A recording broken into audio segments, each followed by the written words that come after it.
This is the night watchman's booth.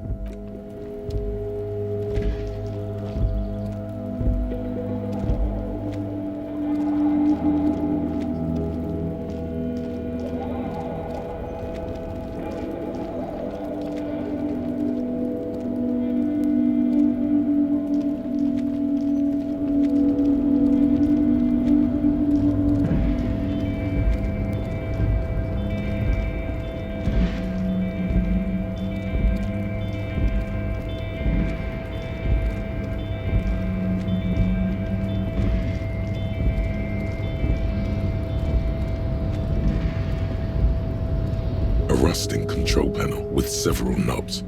2 buttons marked Marsh. Marsh.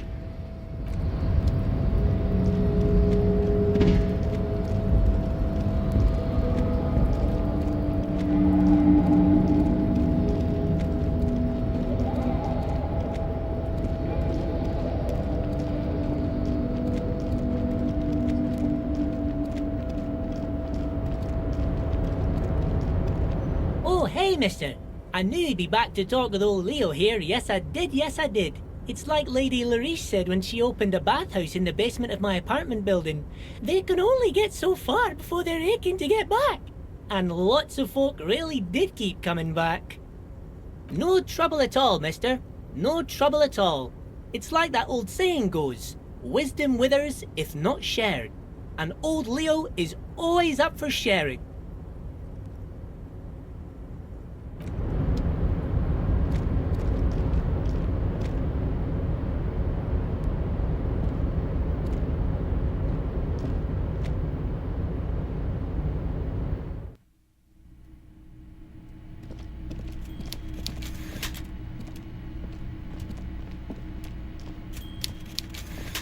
Mr. Dubois, I hear the meeting with Titus was a glowing success.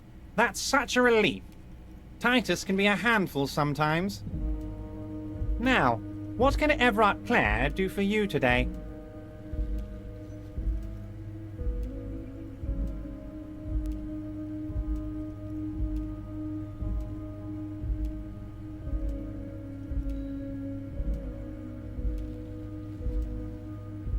Most certainly, Harry. Nothing brightens my day like brainstorming these things with you.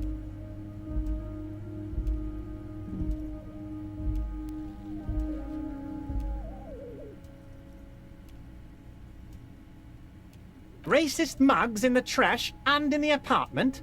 You guys are just light years ahead of me.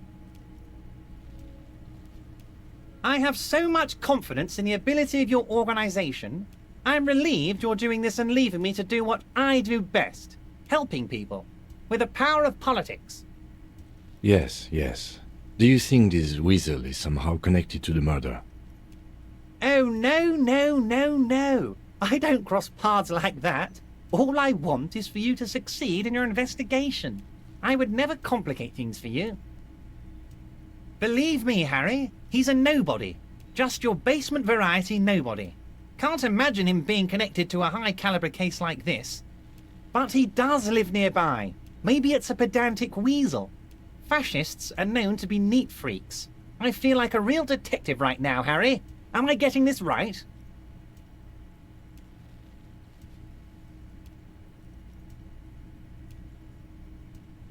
With a police baton, like a crook or someone. That's not how you baton someone. The technique is way off. You strike with your whole body, not just the baton.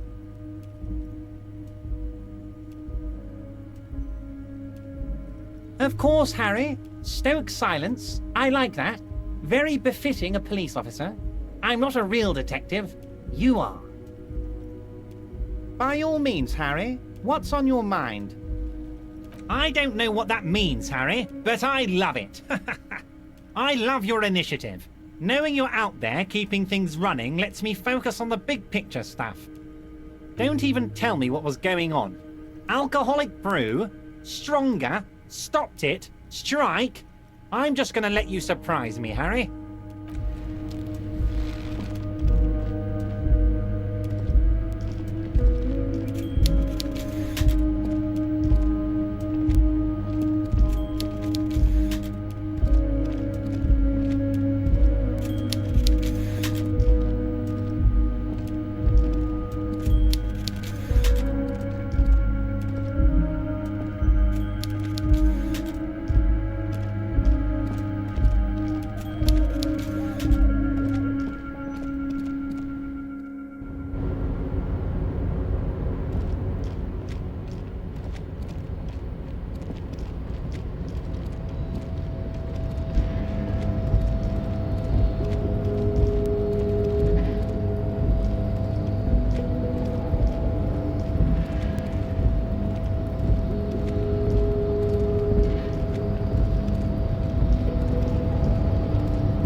raised descent has only worsened since I last saw you. You have really let yourself go.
G'day to you, officers.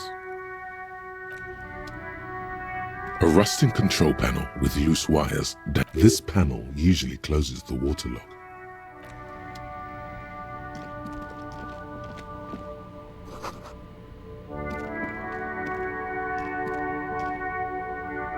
A crumpled billboard reading, Samaran butter soaks in the canal.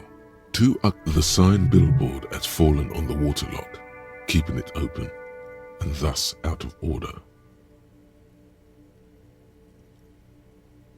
Whatever it is, the boy on the billboard sees just some tasteless advertising at the bottom of a canal.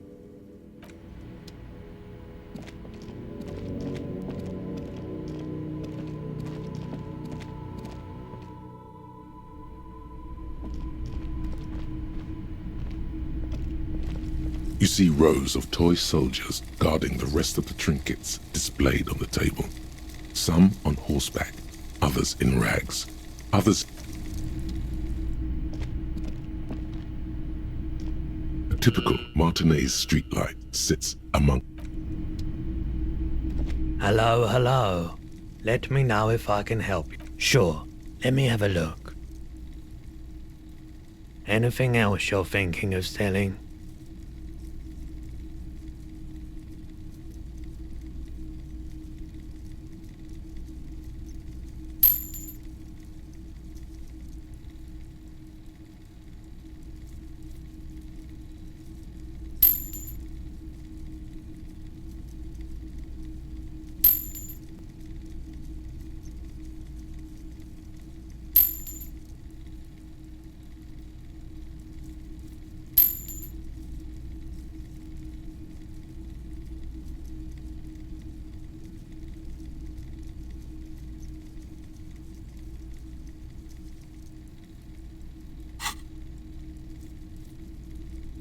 Another time, perhaps.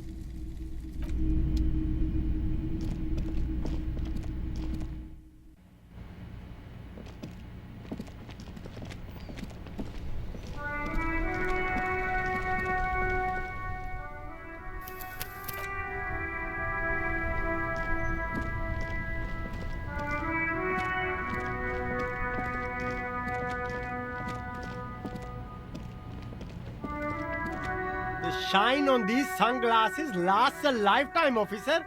100% guaranteed. No luck. Oh, that bike. Hey, at least it might actually... You don't like it? Sure, Square Joe. No problem. Let's get you some real shades.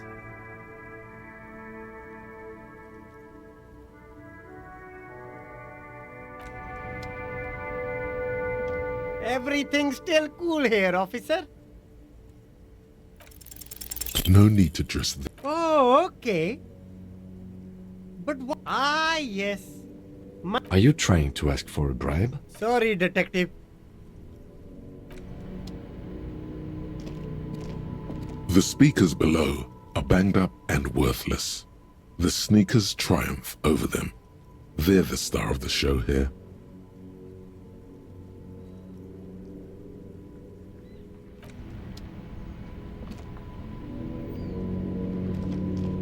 You keep coming back.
The woman still has her eye.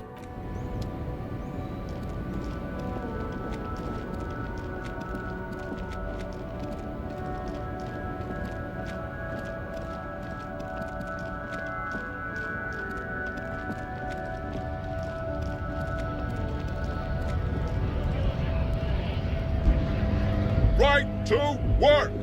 Right to work! Shame on you!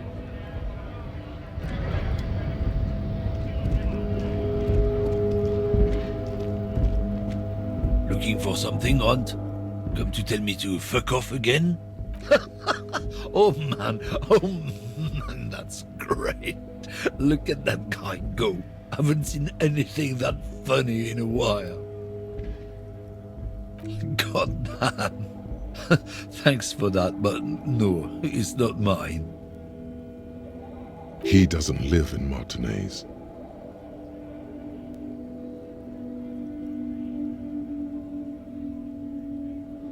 It's about biological determinism, natural law, the sorting of the races. Not the most popular topic, Node. Change, not sheep. Ostriches. Suit yourself, officer.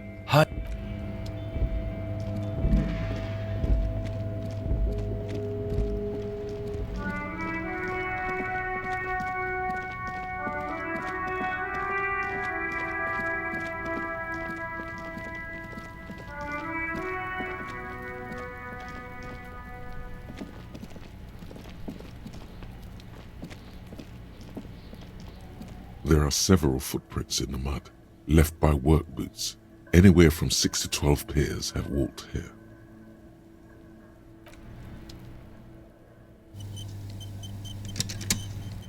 There are several footprints in the mud. 8 pairs of boots have shuffled back and forth in the mud. Where else have we seen a gang of men in work boots? That's right, the hardy boys in the mess hall of whirling in rags. 1. Standard work boot, steel reinforced toes, number 46. Just like Titus was wearing in his booth, this is the big dick, Titus Hardy, the one with the bald cap on his head. 2. Standard work boot, steel reinforced toes, number 44. Either the blonde muscular guy, Glenn, or the young guy with a plectrum around his neck. 3. Hobnailed work boot, steel reinforced toes, number 43. The inked banger, perhaps. 4. Standard work boot, number 45 or 46. Theo, the old smoker. You think you even see a tiny fleck of cigarette ash inside the print. 5. Another standard work boot. Reinforced toes. Number 44. Same as before. Either the musician, Eugene, or the muscle-bound blonde, Glenn. 6. Light as air. Same make of boot, but number 41. Small like a rat, Shanky. 7. The glowing outline of a standard work boot, number 46. The imprints are twice as deep as the others. The weight exceeds 200 kilograms. Fat Angus, carrying something? 8. Another standard work boot, number 44. There's an aberration in the pattern of the sole. The right sole is smoother, more worn. Curious. A missing 8th Hardy Boy. 7 sets of tracks, right? The Hardy Boys were here. That's all? Interesting. Then one of them seems to be missing. Anything else out of the ordinary?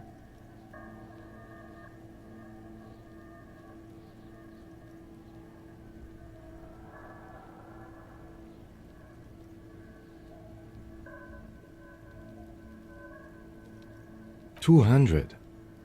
This could be the combined weight of 2 people, one carrying the other who's tied up. Let's say a heavily built worker carrying a similarly built armored man. Maybe it was a fat Hardy Boy, the one sitting in the middle. He might be right. 200 kilograms of living weight is unlikely.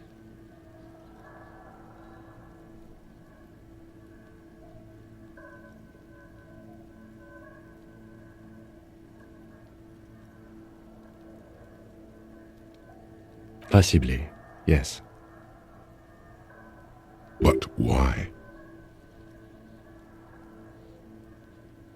Yes, they could have used a makeshift stretcher or just march him up to the gallows.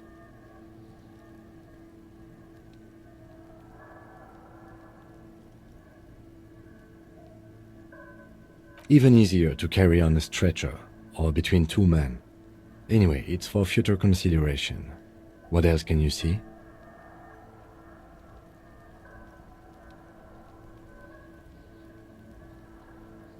Interesting. Let's name it the Old Soul.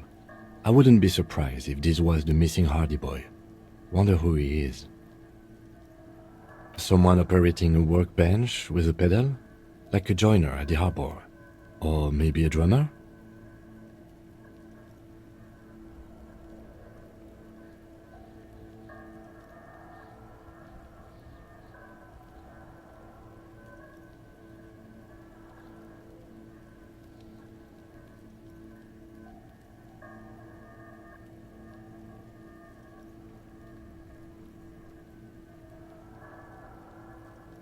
No, it's not. Forget I said it. We are not looking for a drummer. Perhaps it could be a driver. A driver would wear out the right shoe before the left. The accelerator is on the right.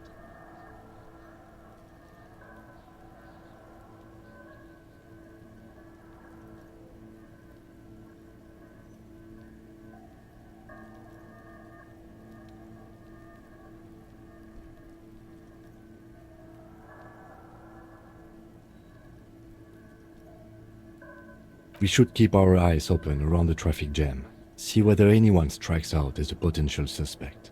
Seems prudent, no?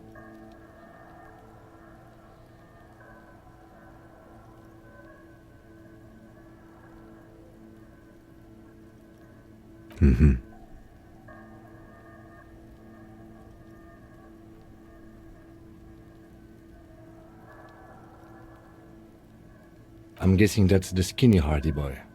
The one with his front teeth missing. I could still be wrong, but I'm probably not. A week, maybe? 7 days would fit the time frame provided to us by the caller, who reported the hanging.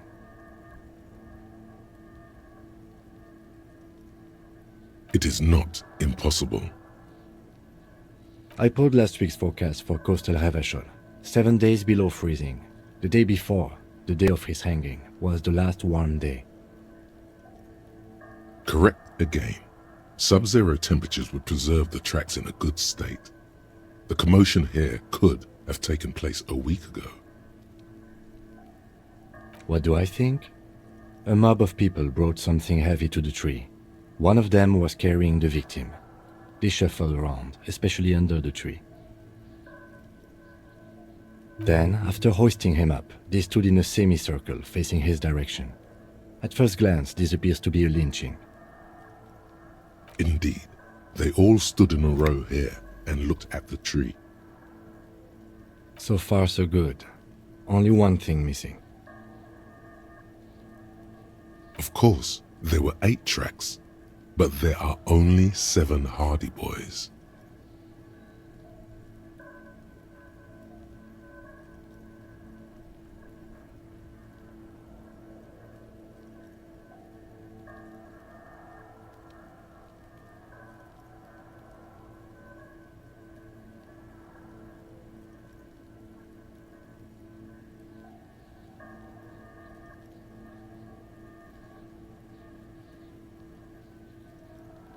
There's one pair missing from the union box, the 8th pair.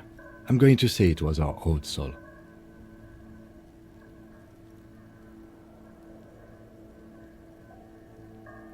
Yes, I doubt the Hardys are going to tell us who this person is.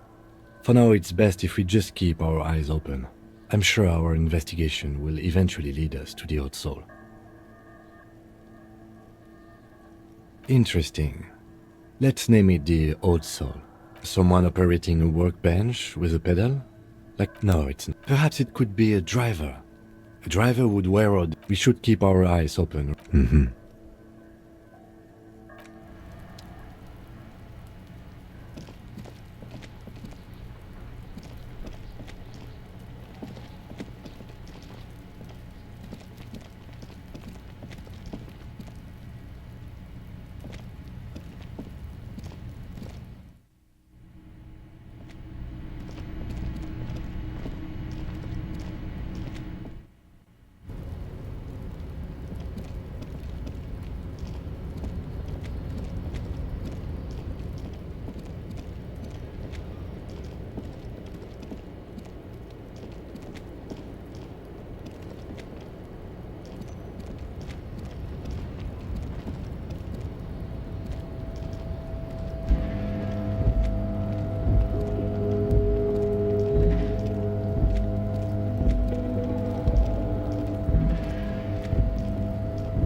No, the pig's getting pretty close to me.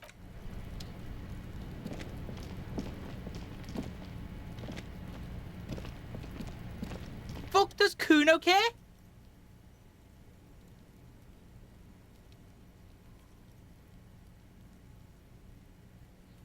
The fuck about it? Your test. Get lost, Kuno doesn't.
Looks like the circus left town, but the clowns are still here.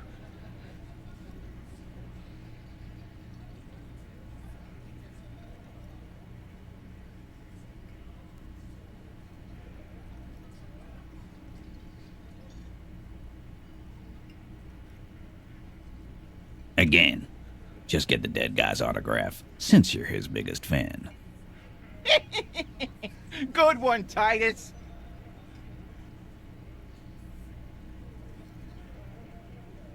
How many people have you sent to the Shays? Ever felt remorse for them? Or send them to Reunion to rot. For 20 years. For life.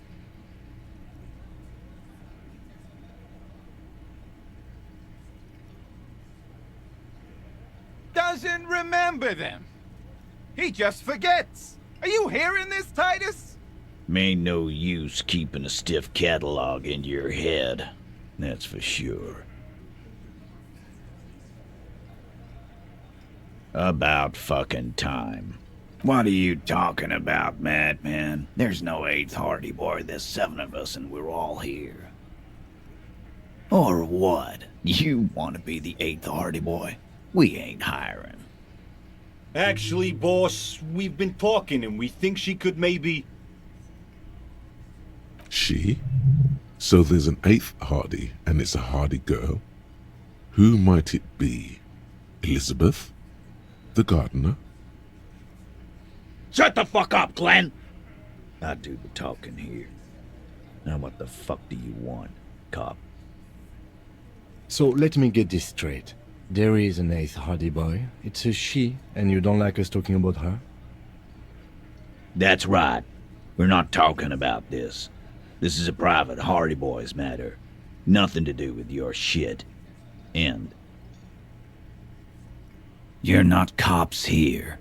Don't go digging around if you don't want a bullet in the back of your head.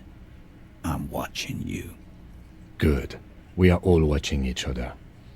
Officer, your question. There's no point in pushing it further, he thinks. This is already a victory. We'll learn more about this 8th Hardy sooner or later.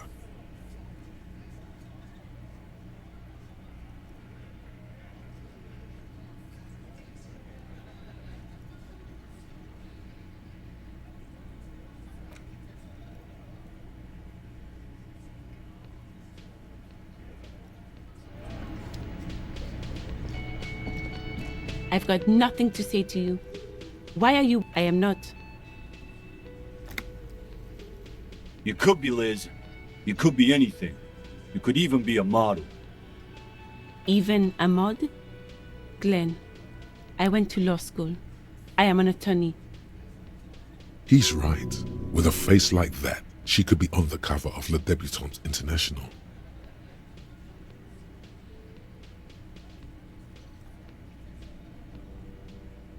So fucking what? Lots of models are actually really smart people, fuckwad. No, Glenn, they aren't.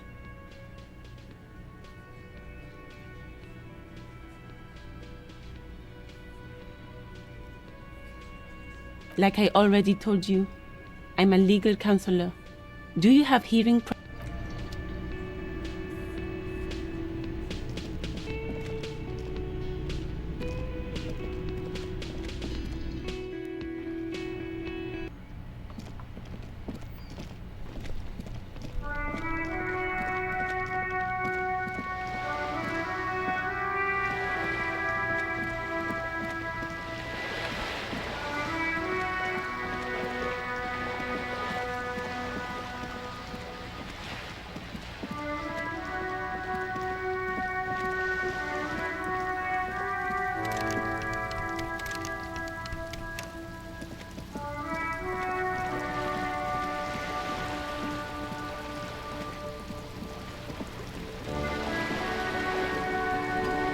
You're back. Good. All around you, rain keeps falling down. On the wooden boards she's standing on, and on the water around you. Sadly, I need this one myself. It's hydrophobic, repels water, almost magically. The company makes them for offshore platform personnel. Very sturdy.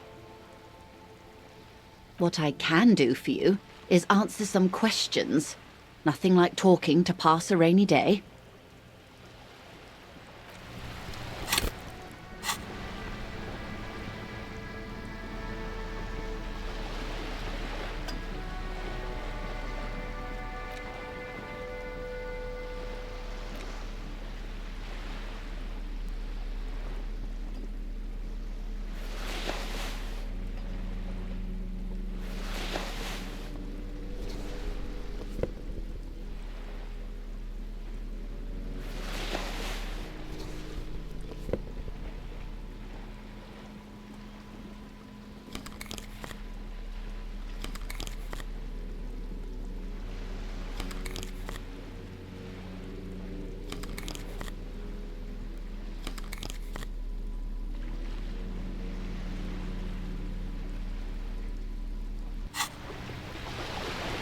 You're back.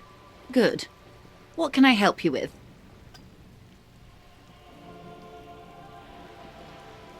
That's the man who was killed. I'm afraid this is a discussion for once we've cleared the lynching question.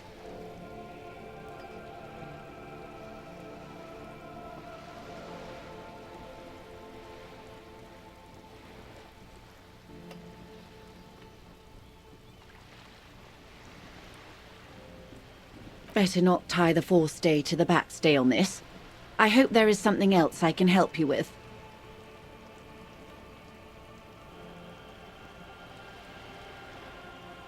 You have? And how did you like Mr. Clare? Finally, time to choose sides.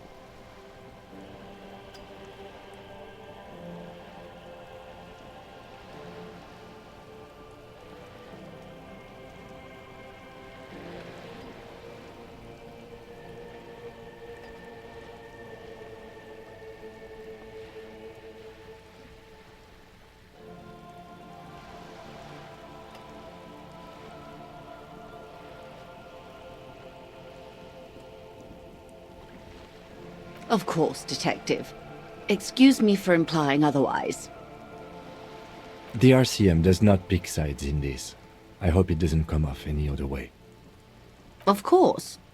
And I don't expect you to share anything he told you with me. I'm not a corrupt verm myself. However, if you felt like discussing something, how could I stop you? Are we not human? Are we not curious to hear another person's take? It's only natural. We would only be gossiping. Tell her she'll like you for it.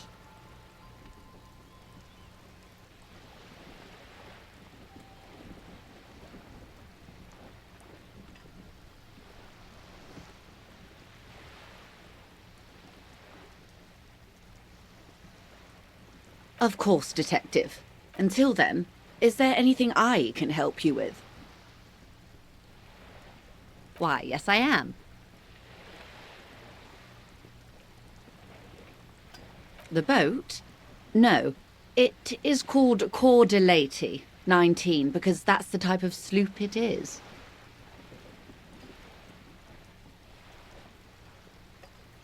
My sloop? I like it a lot. It's the eel's hips, baby. I'm enjoying this part of the interview. It has so little to do with the murder we're investigating. I really do, the lieutenant thinks. Is she thrown off yet? He's looking at the woman, assessing her.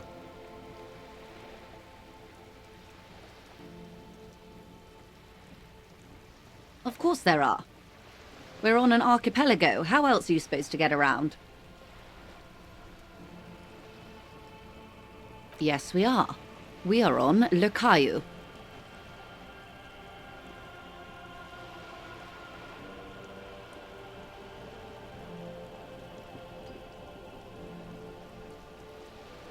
She nods attentively. Good.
This door is made of metal and appears to be reinforced.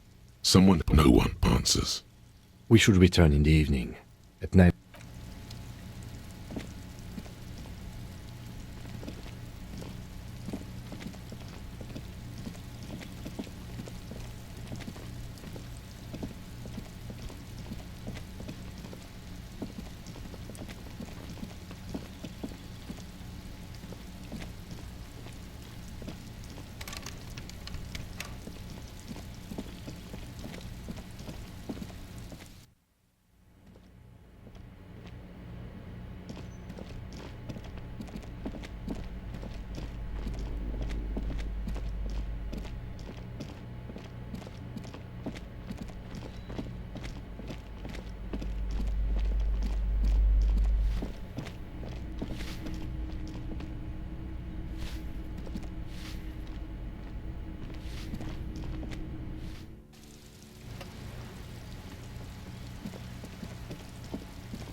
Hello again, officers.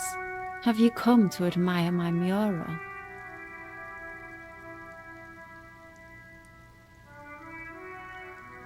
What do I care about some fucking tin eggshells?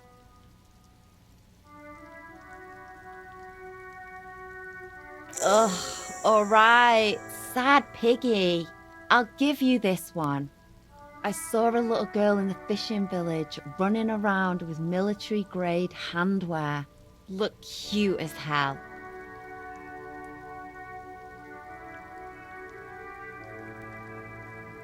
If you haven't been there, the village is a shithole down the coast from the main plaza. Have a good time! Piggy, I have no idea why I just told you that. You look like a shaggy dog left in the rain for too long. I have a weakness for animals.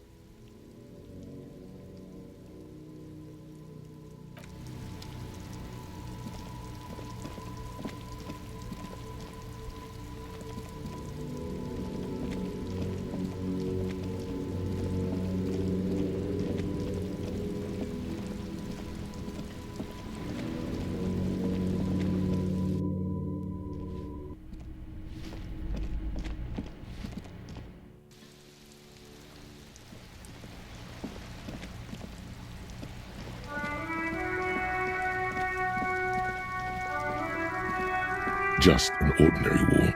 Nothing to see here.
Inside, you see a set of steering levers, a radio microphone, a pull-out toolbox. This is Precinct 57. How may I assist you?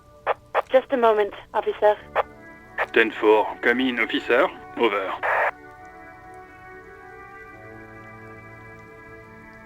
Roger that. 10-10, over and out.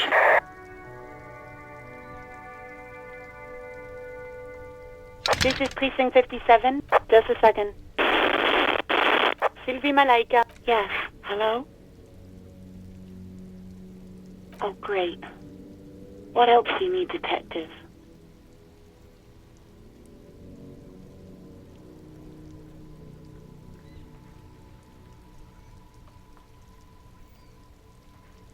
You hear the... Anything else I can help you with, officer?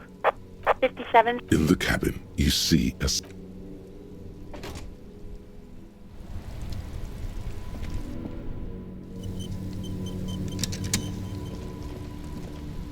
Stuck in the rain in a traffic jam, man. What's on your mind?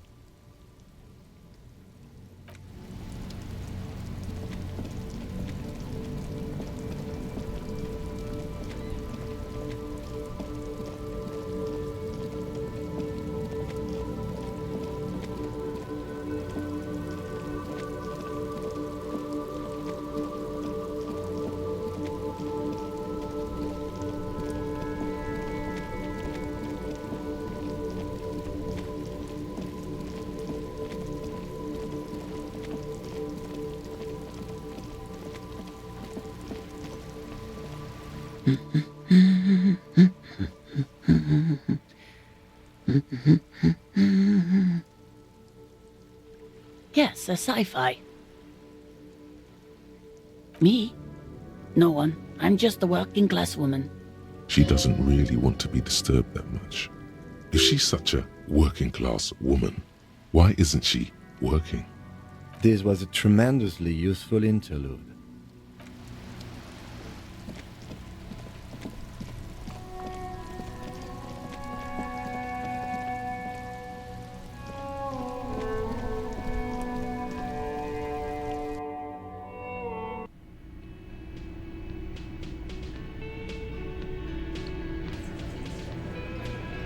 Looks like the circus left town, but the clowns are still here.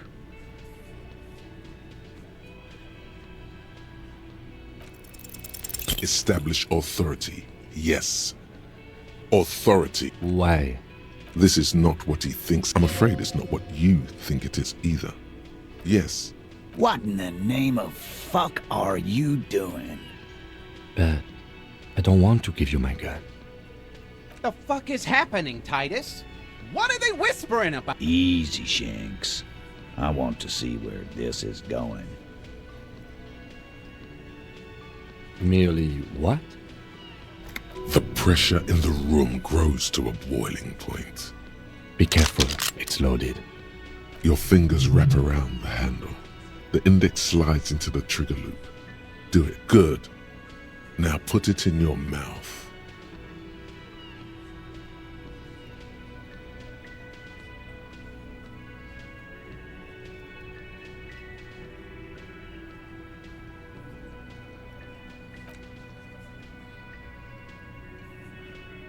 What are you doing? Genuine panic flies across the lieutenant's face. Fellas, you getting any of this?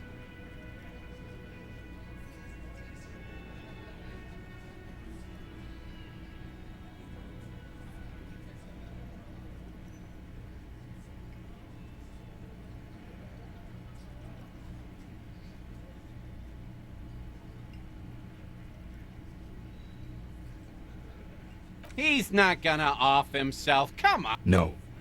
He'll do it. Go ahead, son. 3, 2. 2, 1. Do it. Get this one thing right. No. Give it to Lieutenant Kitsuragi. There will be no spinning. Do the honest thing. Pull the trigger.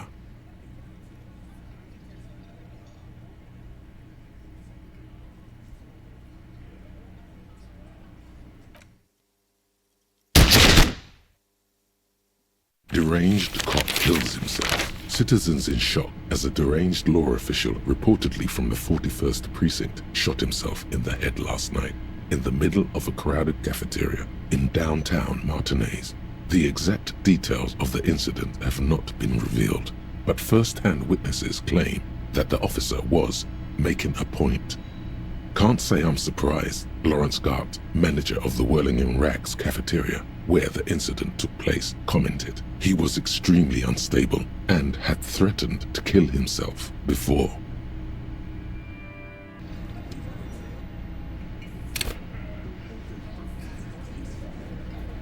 Looks like the circus left town, but the clowns are still here.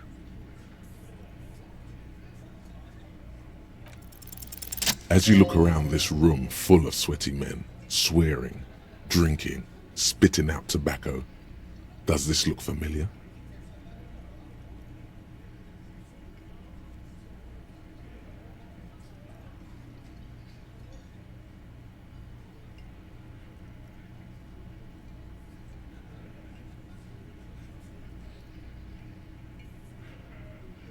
Huh?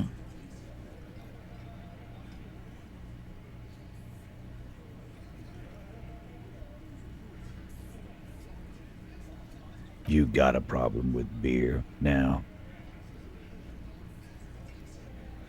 Not quite there yet. Push on.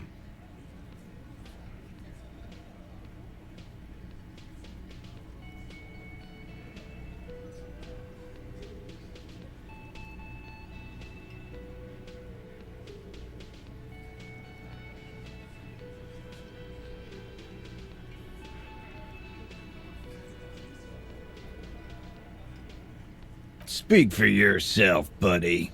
We've been giving a shit for 10 years. Martinez was a dump before we put this outfit together.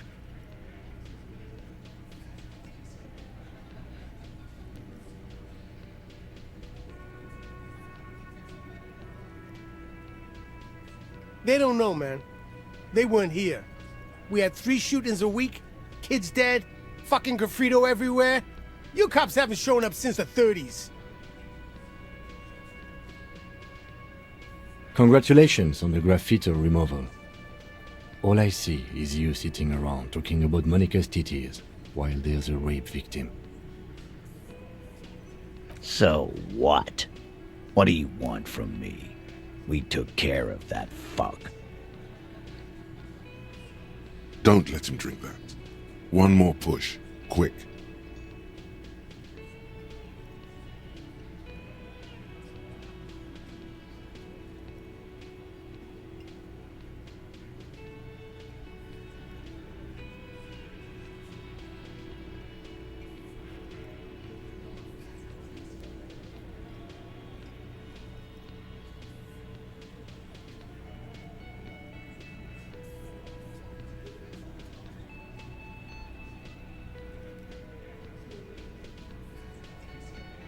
Titus?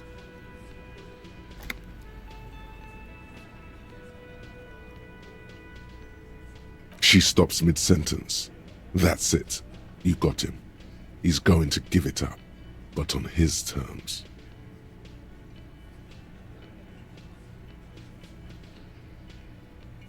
You wanna help her, cop? Fine. I'm gonna let you help her, but you treat her with respect.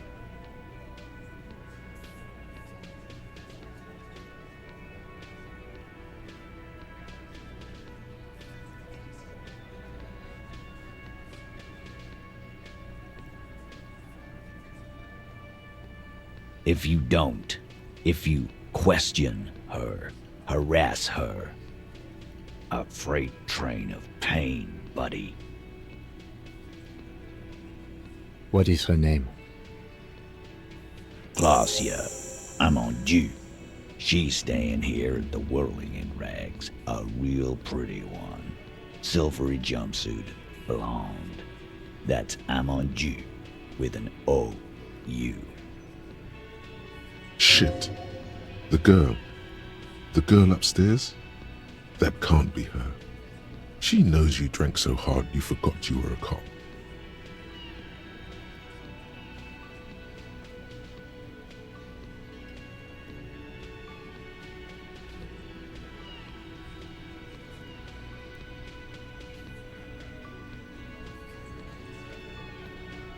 Sure, why not?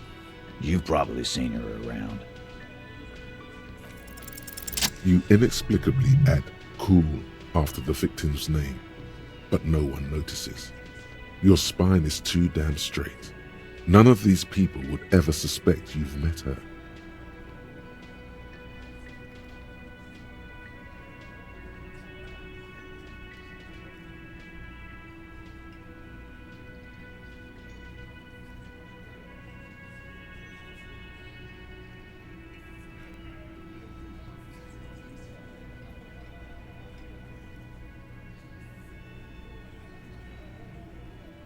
Relationship? There was no fucking relationship. He raped her. That's their relationship.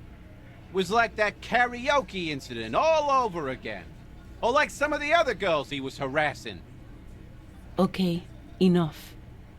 All of this is irrelevant to your stated investigation. He did it before we killed him. He's not gonna do it again. So what does it matter? It would help if we establish a timeline. All right. 2 weeks, maybe? I don't know. I need another beer. Here you go, boss.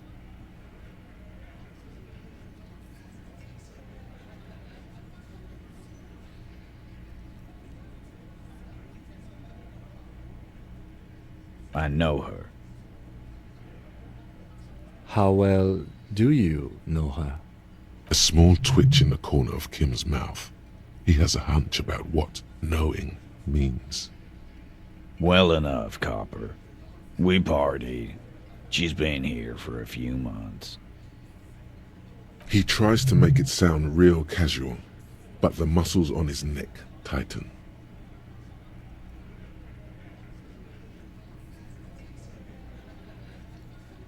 You mean Revachol? Nah. Our Miss Aranye disco dancer is an immigrant, or a drifter of some sort. Been staying over here over the winter. Don't you give her any more trouble. She's just had some bad luck, that's all. Shut up, Angie. She doesn't need your help. Titus gives them both a look. They fall silent. What's with all the silences? It's like these guys don't know how to feel about this. You should keep picking at it. And what was up with the partying she and Titus did? It sounded fun.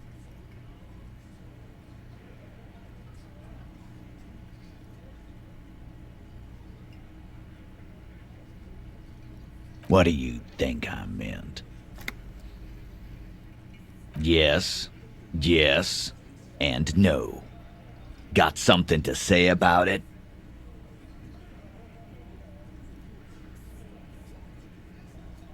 No, we just fucked. That's all. I'm not gonna give you any details if that's what you're after. So put your dick away. He really went out of his way to seem comfortable with this topic. That's all you're gonna get for now. Remember what I said. Freight train of pain.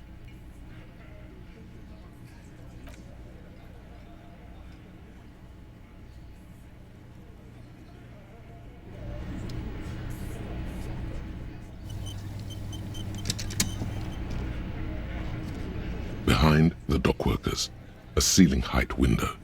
The hawthorn branches, nothing. Just black tangles like the hair of an old woman. Motionless. The wind in the yard doesn't...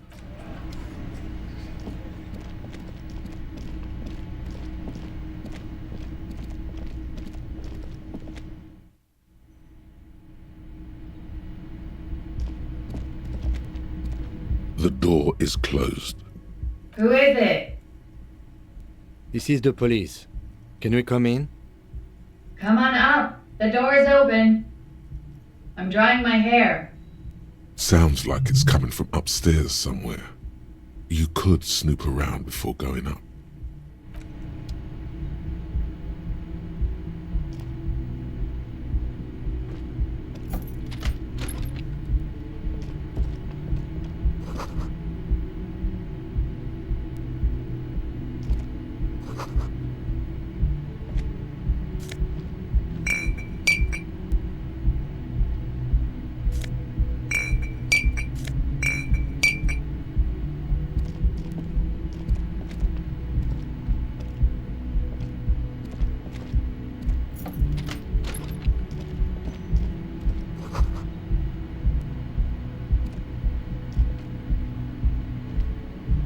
This medicine cabinet is full of wares. Sheets of pills, haphazardly stacked, one on top of the other. The pharmaceuticals line the shelves, sheet upon sheet of pill bottle next to pill bottle. Acetylic acid, APAP, among some foreign, probably Messinian or Gotwaldian. Marked red blister packs you find. What do a bright orange bottle with peptide stamped on it? In sunny, happy letters. Jackpot, baby. That's the stuff you're looking for.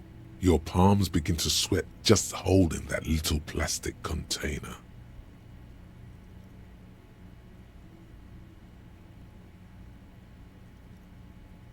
Preptide, a euphemism for pharmaceutical amphetamine.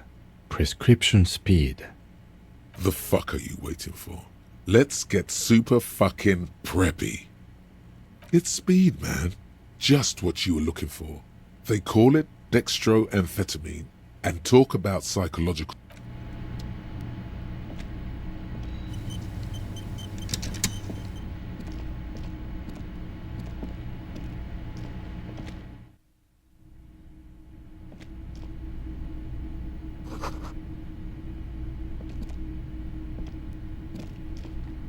This window is pristine on the inside, unlike the one next to it.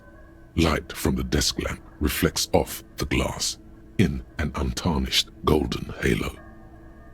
Smooth as ice. There are spots of mud and rain on the outside, even smudges. But the surface of the window is clear from the inside. No chips, no hairline fractures. Following your lead, the lieutenant leans in closer to inspect the surface. Looks like it, yes.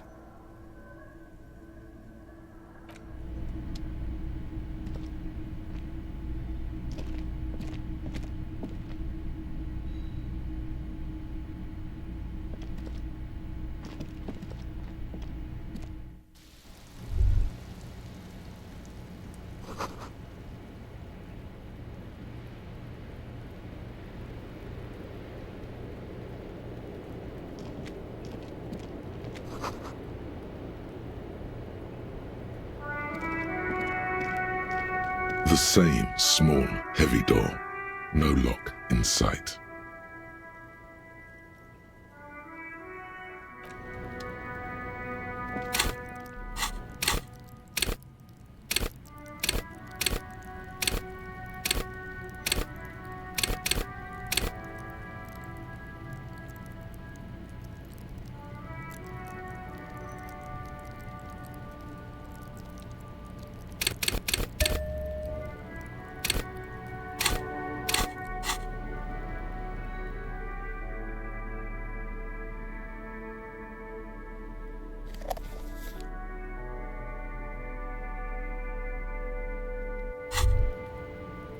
There it is, a brave little army in your pocket. The 1st Smokes platoon. 20 brave souls standing in salute, ready to step into fire.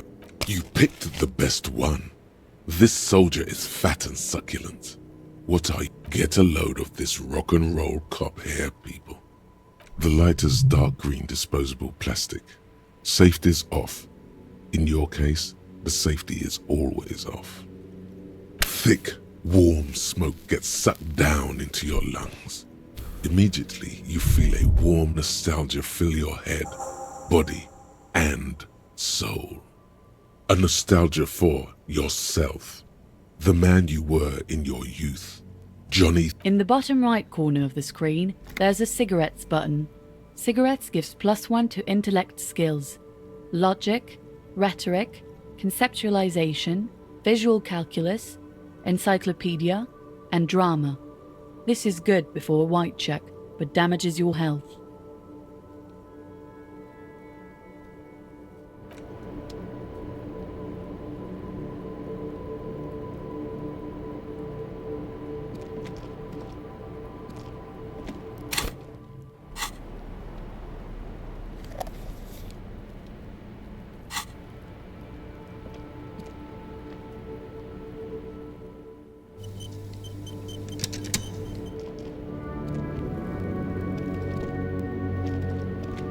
Welcome to the roof.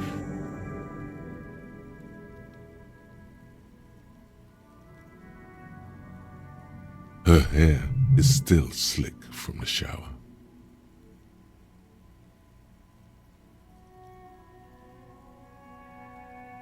Below her silvery jumpsuit, an athletic young body, built long and lean, then toned over several years of self-defense training. You can sense it in the sharp pointing of her elbows. I'm sorry for the mess down there. The cleaning lady hasn't come by in days. I'm beginning to wonder if she ever will.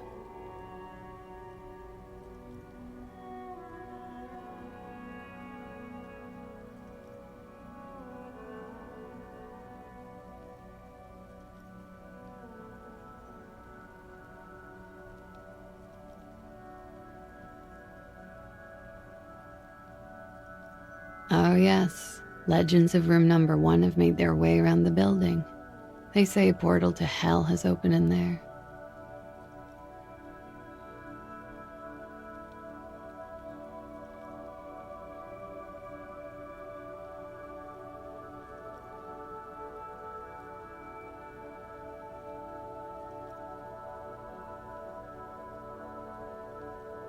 They also say that's why the cleaning lady quit. Because of the infernum. I am Kim Kitsuragi. I am a detective from Precinct 57. I see you've already met my colleague.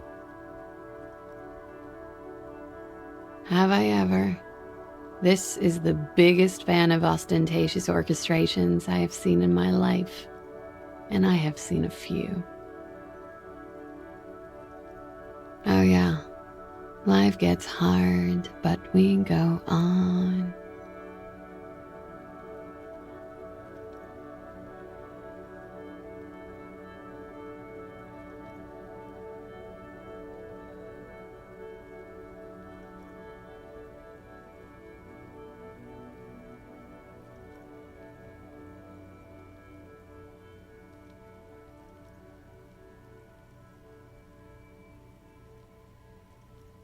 Wow.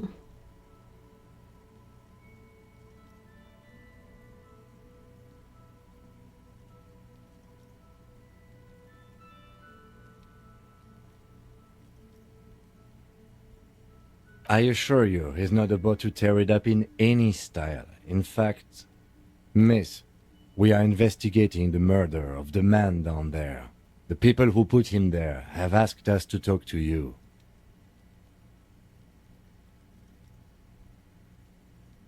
Huh. I see.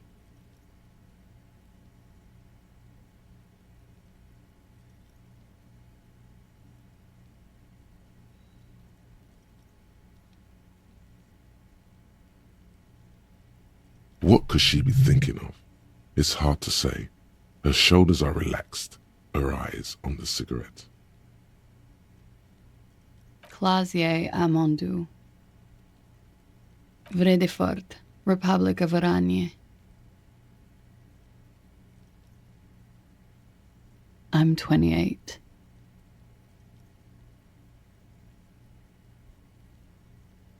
Something stupid. Oranese lit. Oranese literature. It's what I studied at the university. Fear of failure, fear of death, how it sucks to be Oranese.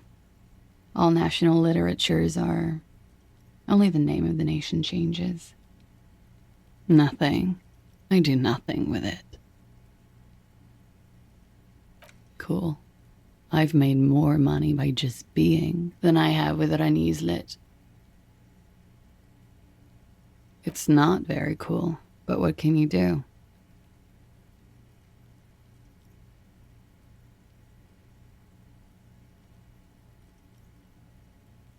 The record. So official.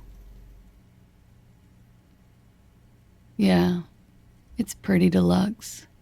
I'm wintering. How long have you been staying here? About 4 months. I came in November. Funky town.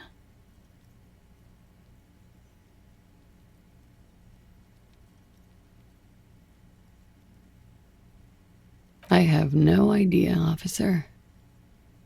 It is.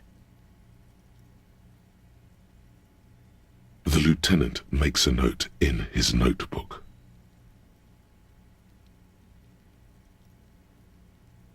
Okay. Watching herself reflected in the bedroom window, tall and sparkling and draped in smoke. Yeah? Thank you. I've put a lot of time and effort into it. Technically, possession of narcotics is legal in Revachol, but you should still reprimand her.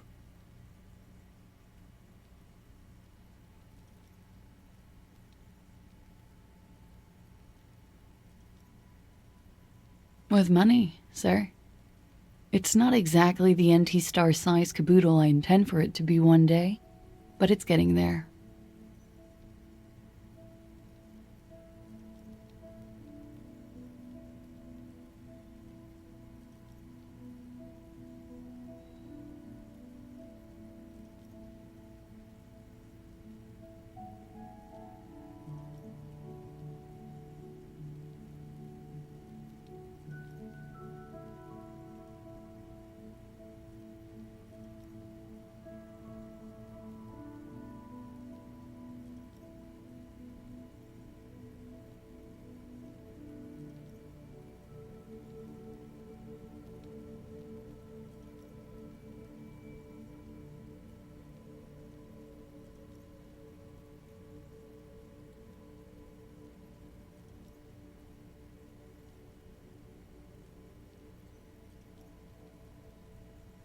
Oh, yes. One of my favorites. It cures many ailments. Like not being able to stay up for 36 hours, not being happy. It's very funky. Alright. It's a bit early in the morning for rape, isn't it?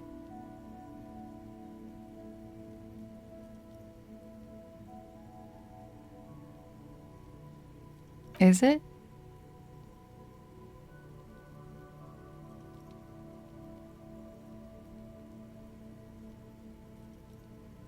It is afternoon.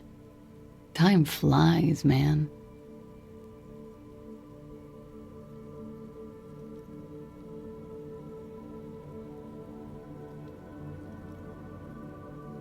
Yeah, I'm gonna go with not raped. I don't want to say that shit about him.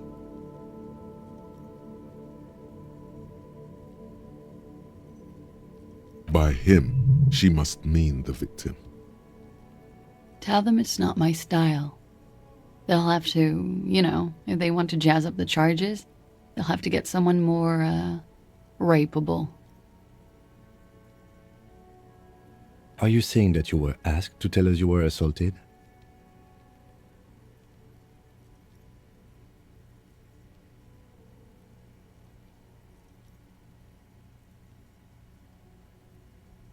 Not explicitly, but I understood what they meant.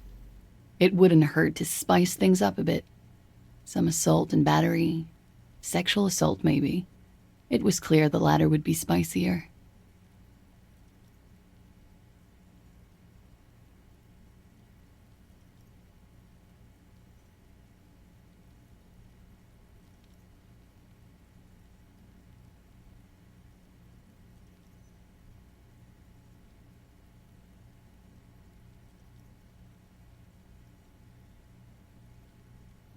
Pretty much.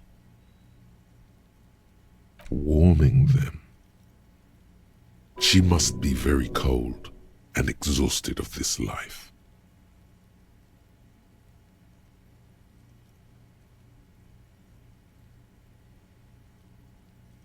We partied.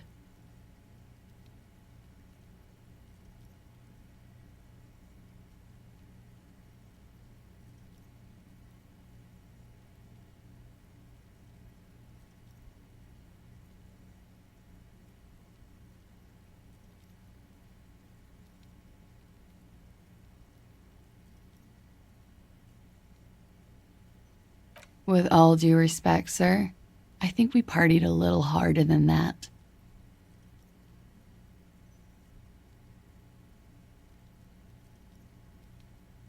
Oh, it is. You're still alive. What did you do when you partied? We drank, sir. A lot. For weeks, basically. We had that effect on each other. We made each other drink harder. That's why I liked him. What else? Stimulants. Speed also has that effect, making you drink harder. And then drinking harder makes you do more speed. It's quite the combination. We also had sex.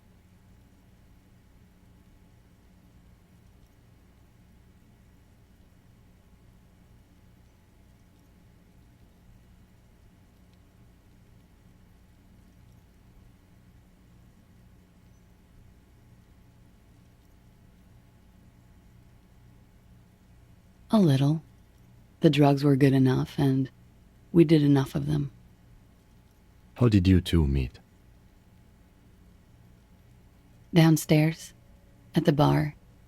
He was on some sort of assignment, a military man, as you probably know. Had a cool, scary scar.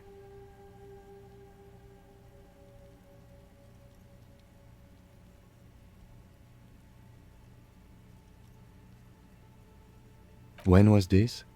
A month ago? Something like that.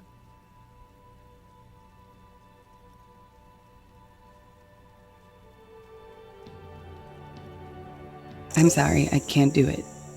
Not right now. Later, maybe. I keep seeing him. Like he is now. I can't talk about his... I don't know... hair. I know it's difficult, miss. We can return to it later. They're frequent guests. Downstairs, they have a booth for union members. They're probably down there now. Over drinks. It's been a long, boring winter. A little, yeah. Like you partied with the deceased? No, not as hard. I'm sorry to have to ask this, but have you had a physical relationship with any of the Hardy Boys? I have. Which ones, sir? I don't remember precisely. Titus, obviously. But as I said, it's been a long winter.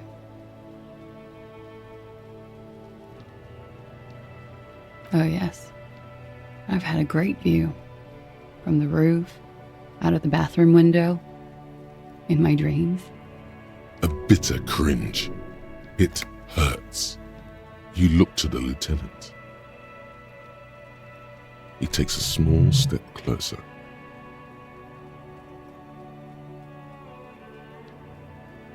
You called us, the RCM. Yes. Jackpot.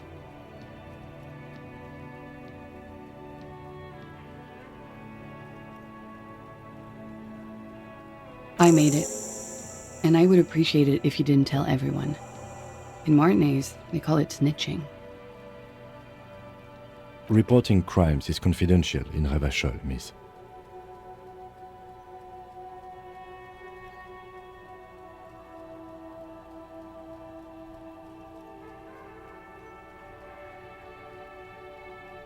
Because I couldn't handle it anymore. None of these people called. He just kept hanging there. Then they started stripping him.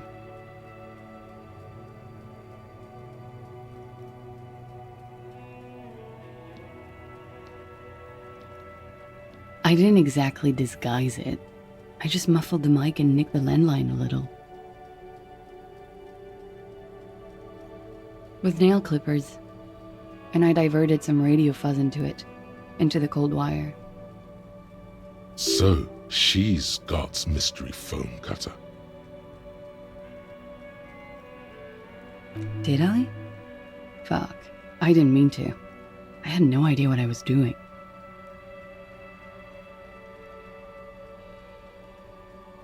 Still, that's pretty clever tampering.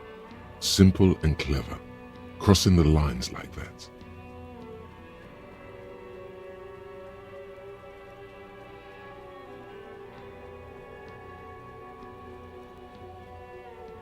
She must have had training of some kind. I don't know, sir. It was stupid. I was drunk, too. I was probably afraid the Union was listening in. Locals say they have ears in the wires. Thank you for making the call, miss. It was the right thing to do. I didn't want to, sir. But if I hadn't, he'd still be hanging there. He had something to do with the strike. One has been roiling since I got here. Rotten timing. But you probably know all about it. And his role in this strike was what? I think he was in a security detail.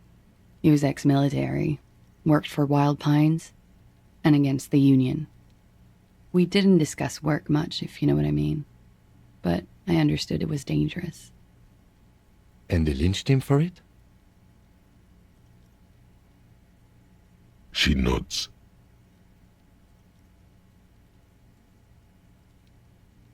She breathes a silvery sigh of relief and weariness. The air on the roof feels humid. Should we head by downstairs, officer? We may have things to discuss there.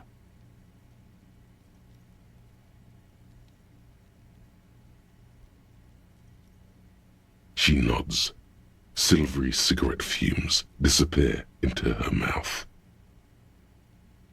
Why not?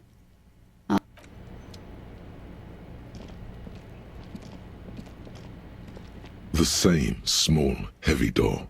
No lock in sight. I don't know. It is not the first closed door we found in this build. I don't know. The further we get, the more this building seems to be tied to the case. Below, the hostel cafeteria creaks and groans under your added weight. A skeleton of the vigilantes, the cadaver. It's barred from the inside. Sounds like it's heavy, too.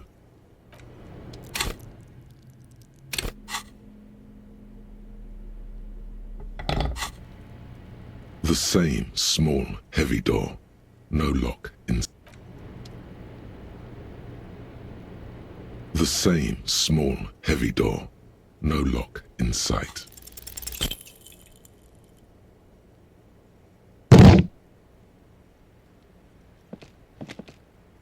You kick it, gung-ho style. All right, let's trash the place. Let's not. Your foot is ready to explode and punish this. The sturdy wood door has lost all resistance.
Looks like we have more to discuss with those so-called Hardy Boys. Half their reasoning just went out the window. Nothing will make them respect the RCM, but it will disrupt the game they prepared for us. We just stripped off one layer of whatever it is. Her decision to not corroborate their story was definitely not part of the plan. What else could she have done? Lie? She saw there was no way to lie and get away with it.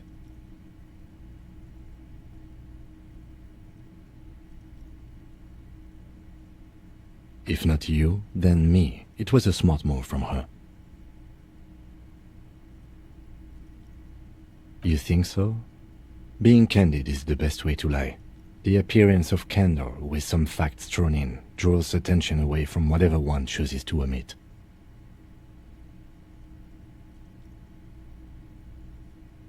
She may be trying to control the pace of the investigation. Anyway, we should move. I suspect our inquiries will bring us back here soon enough.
Behind the dockworkers, a ceiling-height window.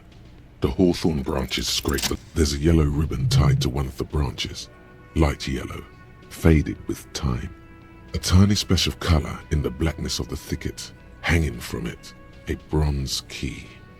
Someone hid the key in the bush and attached a yellow ribbon to make it easier to find. It's close enough to the latch up there. One can slide it open and just take it. Surely not a coincidence. Huh?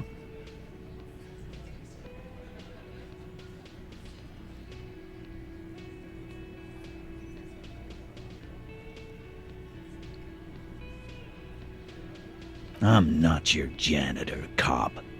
I don't even know what you're talking about. There's nothing there. If he says it's there, it's there.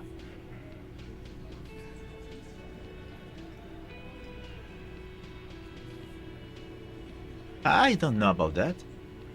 I'm comfortable here. Don't think... Sorry, fucko. Looks like I'm gonna enjoy... With a loud thud, the old man stands up, pushes the window open, grabs the key from the hawthorn branch and slides it across the table to you. The key is brass. Workshop spare is etched into its bow. The old man closes the window and sits back down in silence. Come on, man. We were just having some fun. Where's the harm in... I'm tired of listening to your shit.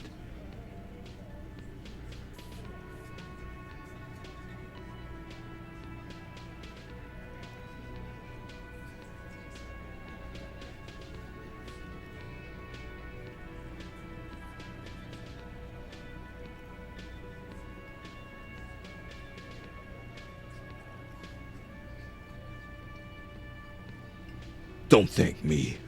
I don't give two shits about your key.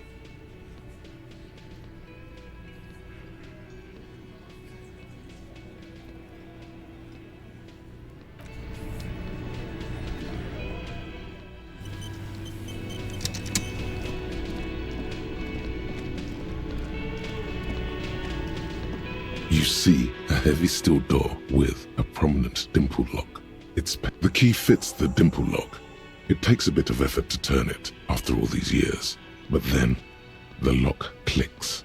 The darkness before you smells like engine grease and cut wood.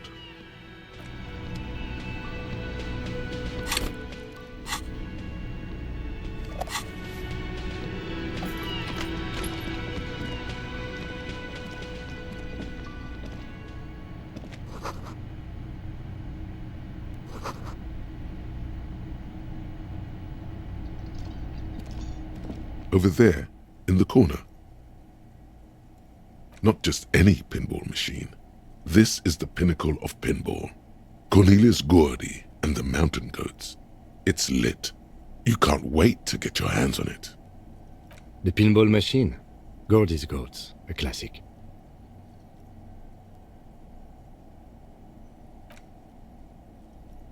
Ah, great. Cornelius Gordy and the Mountain Goats reads the golden lettering on top of the back box. Get the game on, Fingerboy. Those flippers are ready.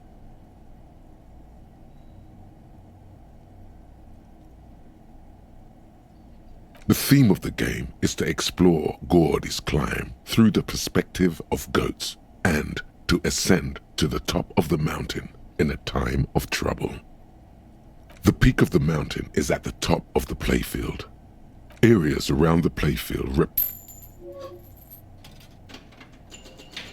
It takes a while to get into a rhythm, but pretty soon you're able to keep 3 goat-faced balls in play with relative ease. Go, go, Fingerboy. I feel sorry for the goats. If they only knew the kind of guy old Cornelius really was.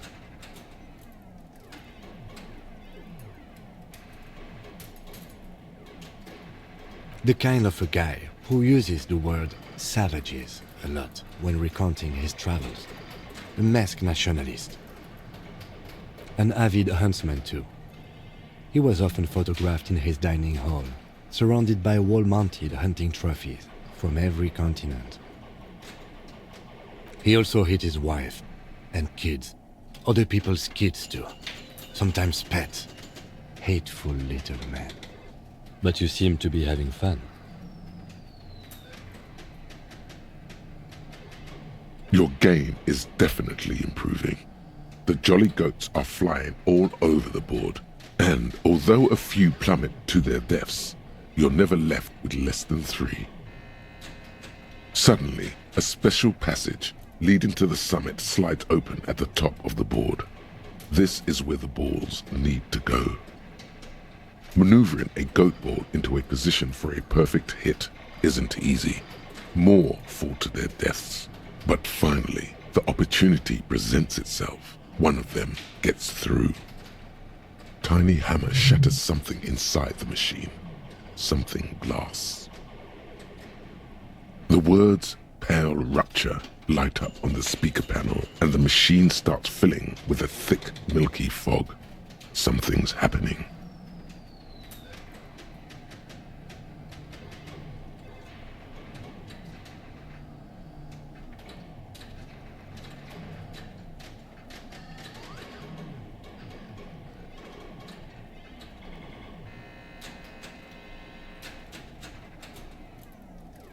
Congratulations.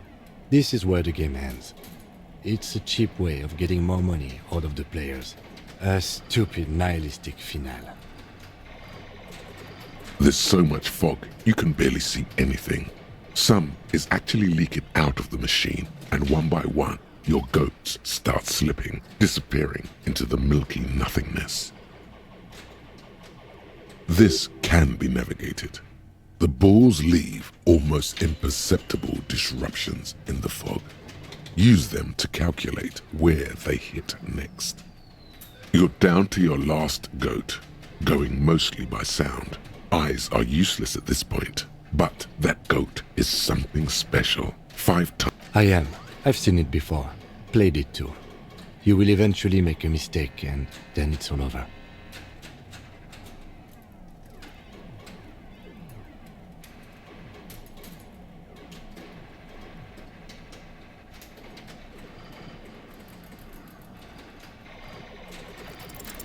How, if you can't even see it? The last goat plummets into the fog with almost suicidal glee. There goes nothing, finger boy. The machine is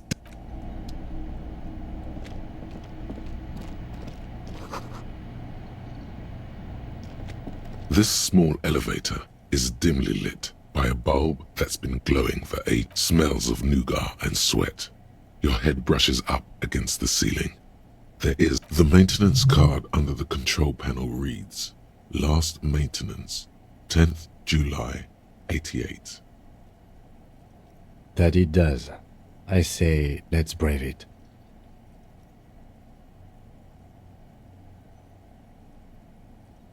At the end of the last century. Look on the bright side. If it fails, we will only sustain minor injuries. I'm talking 3, maybe 4 months in the hospital. Maximum 5.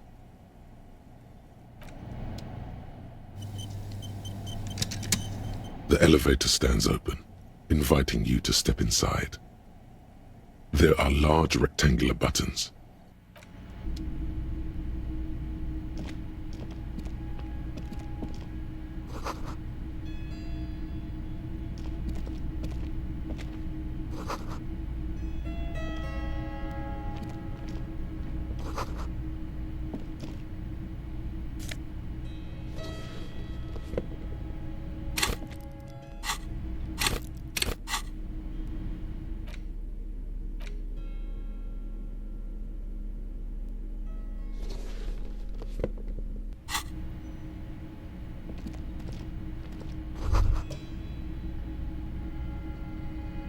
So this is where they brought 40 pinball machines to fix them up, a long time ago.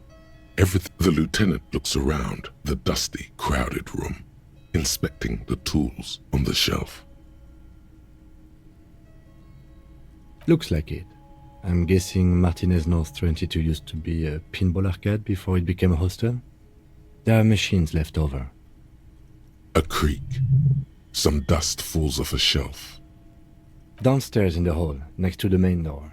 One of them even works. I've seen one of the Hardys bang away at it. Remember the dice maker? Then that means...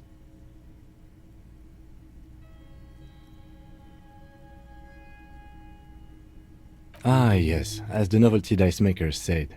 This has absolutely nothing to do with the case, I'm sure. But I do like a nice little connection.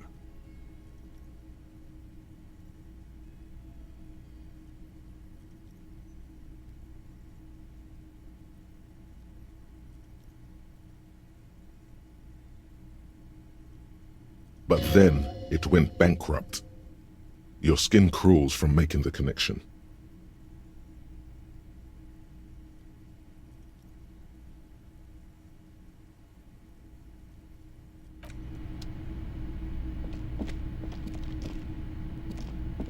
You clearly see footprints in the downy carpet of dust covering the workshop floor. Jackpot. These, unlike everything else here, are new.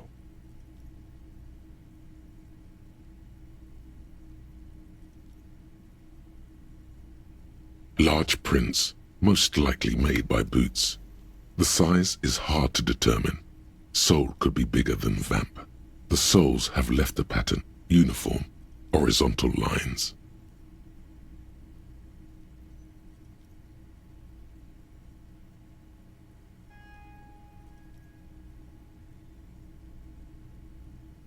The size looks about the same, actually.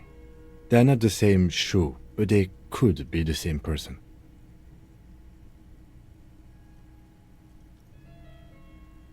No, these little horizontal lines are different. They look custom-made to me. Or some kind of foreign print. Hard to say. Still a boot, though. Everything around you is quiet. The prints crisscross the workshop floor. 3 weeks maximum, from the dust coverage. It could easily have been 1 week too. You know, officer. This isn't bad at all. It was a good idea to see where that door leads. Commendable work bringing us to this place.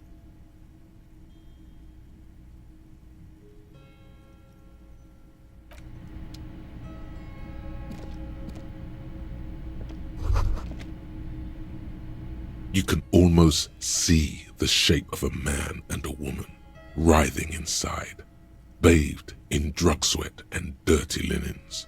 Bottles lie around everywhere.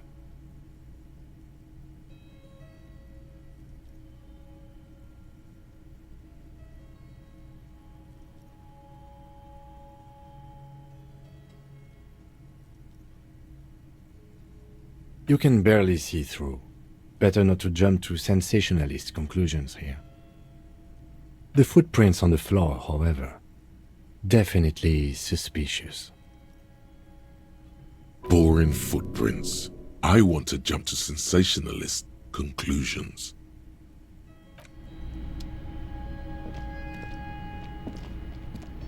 This is the barred door you tried to kick in before.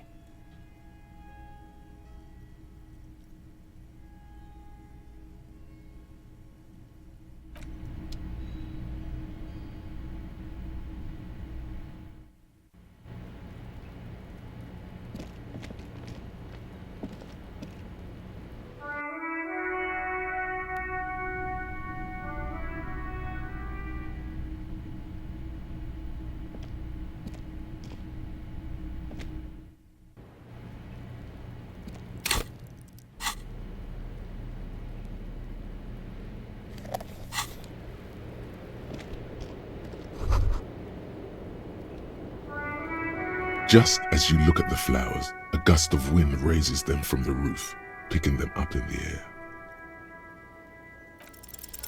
You catch a single white flower between your fingers. The rest fly off into the wind. It's a Maybell. The young woman looks at the Maybell in your hand, just a glance, then takes a drag of her cigarette. The lieutenant gives you an acknowledging little nod. Probably for the best.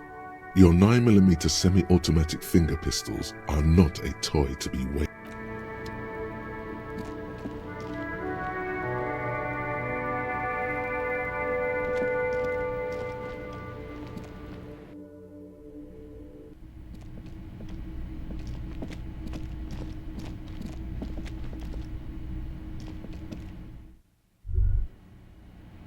All these mesmerizing machines, just waiting to be plugged back in and played. Feels like it might jump back to life any moment. The lights illuminate.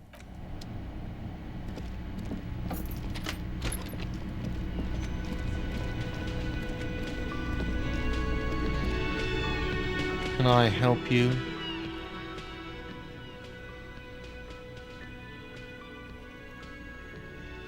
Another thing. Great. I love those.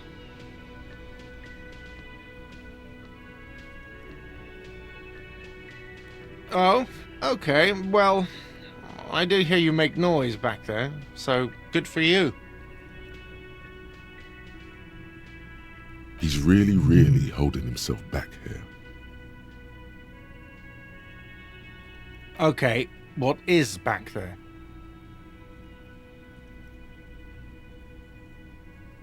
Ha! I knew it. I've always wondered where those machines by the door came from. And they told me there was some kind of pinball thing here too. I knew it. Were there any back there? In working order, I mean.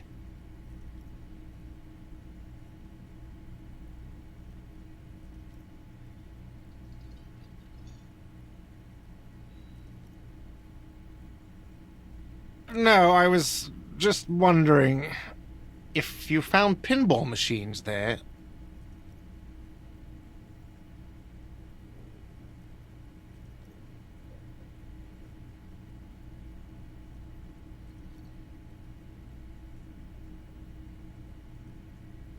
No, but we could diversify the entertainment options, seeing as you've opened the door back there. The machine we have in the corner now is broken. It wouldn't hurt to get a little life in here, other than the hellish karaoke machine. That one's always causing trouble. What wall? I'll have it fixed at once. Thank you for letting me know. I assure you, the whirling does not abide spy. The color has drained from his face. What a shame to fix such a good peephole. Thank you. I'll patch it up personally. Was there something else about the... Yes?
The clowns are still hanging around.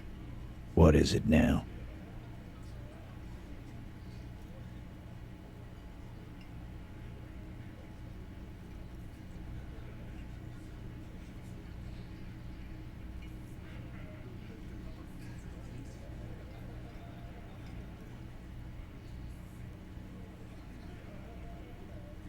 Again? Seriously, man. Fine. Fire away. You don't know her.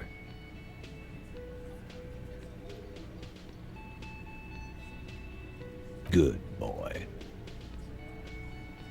Yeah, whatever.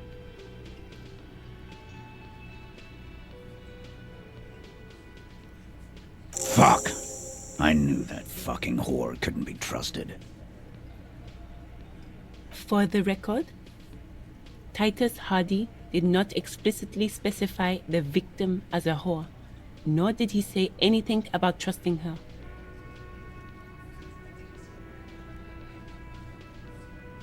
Oh, shut up and stay out of this, Liz. He raped her. He was out of his fucking mind. You have no idea. She's just in denial, asshole. You don't understand the traumatic experience. She's shutting down, and she doesn't fucking trust you. Yeah, she's crazy, you know. A crazy bitch. You know the type. She's fucked up.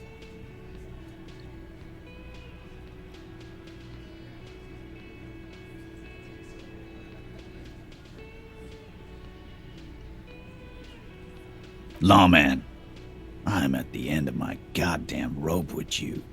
I fucking told you not to push her. His hands become fists. And you went and pushed her. I am gonna fucking... Hit you. Duck. Titus Hardy. Everard personally sent me to take care of this. If this goes south, we'll all be in the shit. But you, Titus Hardy, are going to be buried. Am I understood? The room is so quiet you could hear a pin drop. The rest of the cafeteria has gone quiet, too.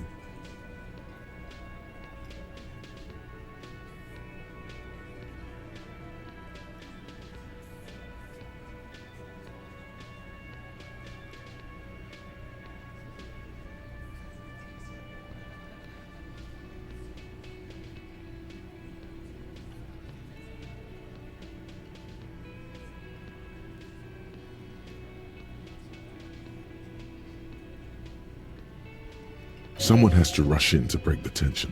The second in command. Look, Copper.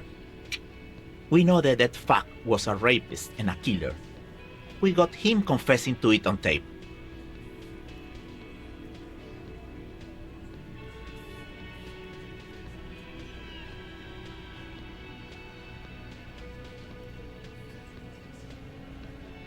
Show it to him, T.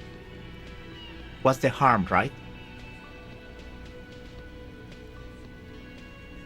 Here, jerkwad, listen to this shit, and then come back and tell me this soldier of the apocalypse was an innocent man.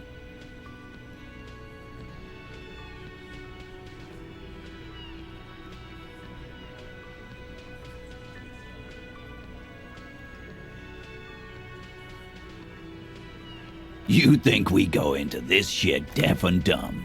You RCM aren't the only ones who know how to bug people. There's no university degree for that.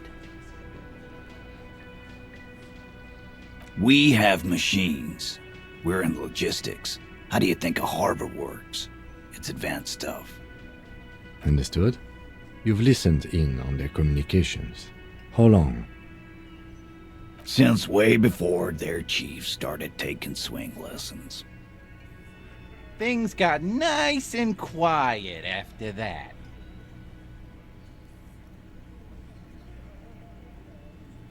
It's not advanced. You just hold up in a coop all day, writing down what they say. It gets hot as hell in there. Don't put yourself down, Angus. It's important work. Yeah, man. You're like a radio genius or something. Those notes are some in-depth stuff. Indexes and shit.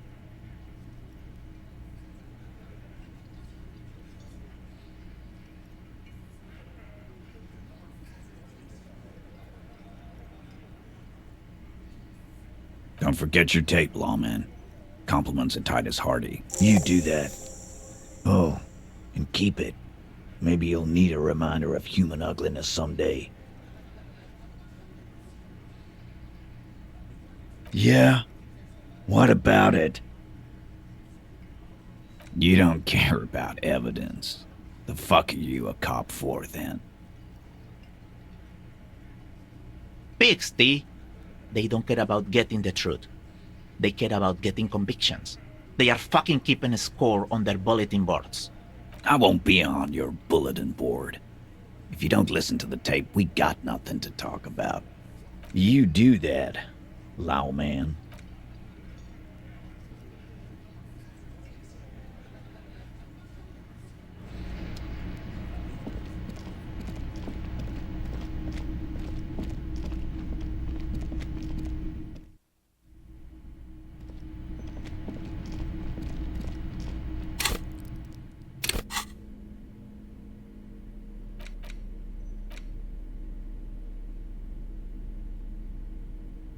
Six crumbling petals rest on your palm. They're white. A bell shape. This is the Insulindian lily, called Maybelle's or Lucille's tears during the Revolution. Girls used to pin these on soldiers before sending them off to battle.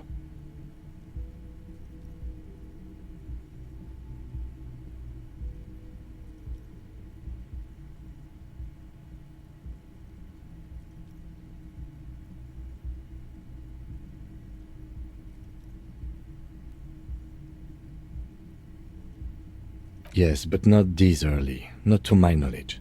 It looks dried, preserved. The revolutionaries, so the communards and the anarchists. White's their color, but the custom started in the suzerain's army, so it held meaning for the kingsmen too. It's about girls and boys more than a big political and military conflict. Ask around or buy a book.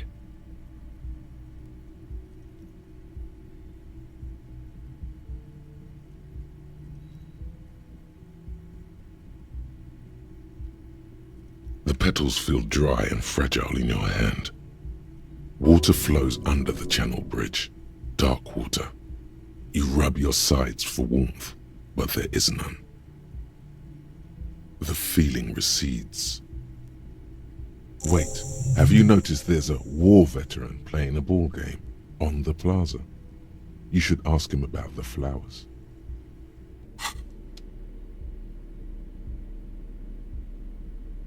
You stare at the great door gunner Megamix.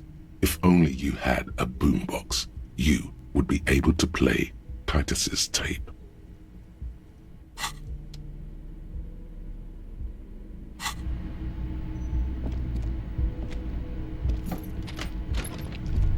The compact tape player is still and silent. Seems it has complete. There's no fixing this one.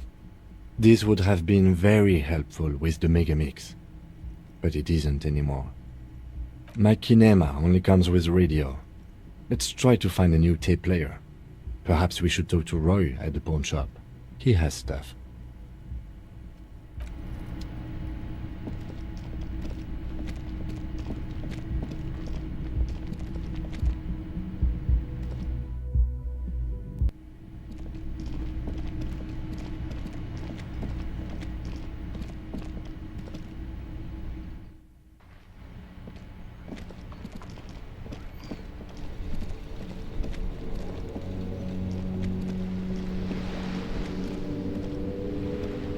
The purity of snow always reminds me of the purity of a man's soul, if he's got principles. As Rene turns from you to his partner and back, the medal too. The larger one is shaped like a cross, while the smaller medal resembles the sun. A crowned head in front of two crossed rifles. The medal hangs from a small blue star inside an orange sun. It has the word Valiance written below. For bravery.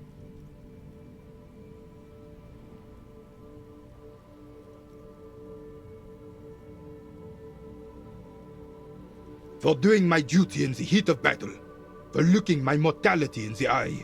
When men like Gaston here hid in the bushes and shot themselves.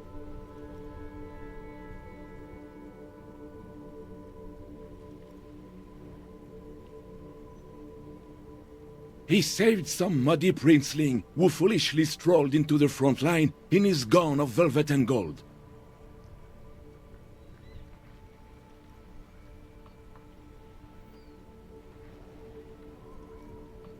It was on the first months of the revolution here in Revachol.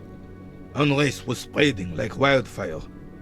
Marauders had taken most of the Couronne and were getting really ambitious. King Frisel thought he could end it all in one decisive strike. Sent his cousin, Drisson, to put an end to the unrest. Alas, the young Drisson was all piss and no vinegar, wearing a tunic of purple velvet and cockatiel feathers to battle. Even his rifle was gold-plated, shone from 5 clicks away. Can you imagine the asininity?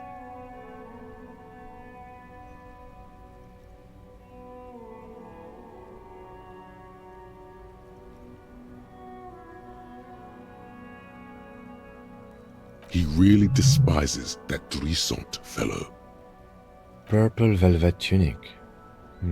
That isn't exactly camo. To keep the long and bloody story short, Drisson marched us against the partisans in Couronne. And when I say marched, I mean made us walk into captured enemy territory, single file, like toy soldiers, while he rode in front on his giant red stallion. The rebels were smart. They let us come real close before opening fire. Suffice to say, it was carnage.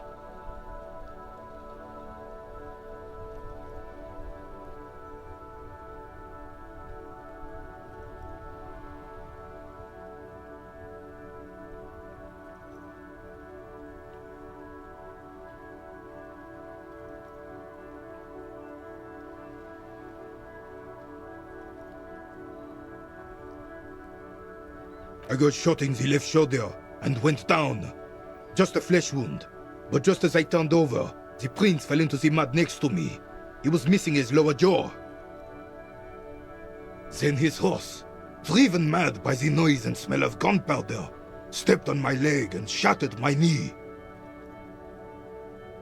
It's painful to even think about.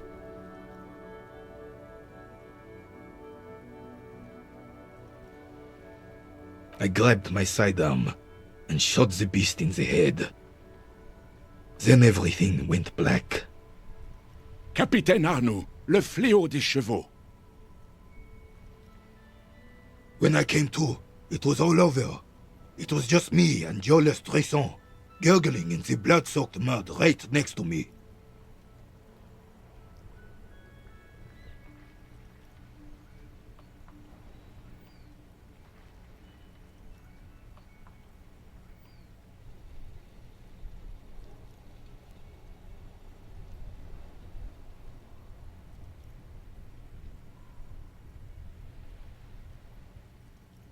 The Dink had taken numerous flesh wounds and lost a lot of blood. But despite missing his jaw, he seemed hesitant to die. Tougher than he looked, that one.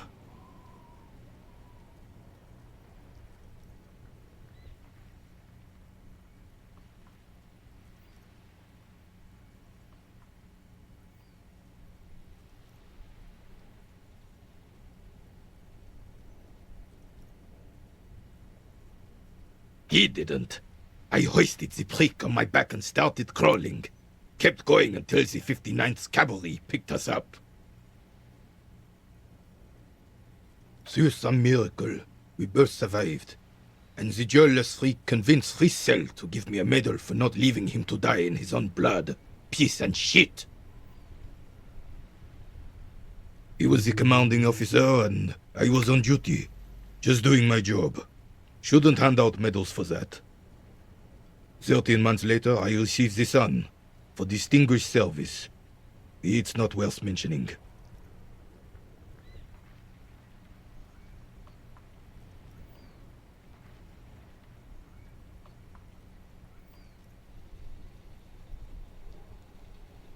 You sense he's downplaying it. He did a lot more than his duty. More than anyone's duty.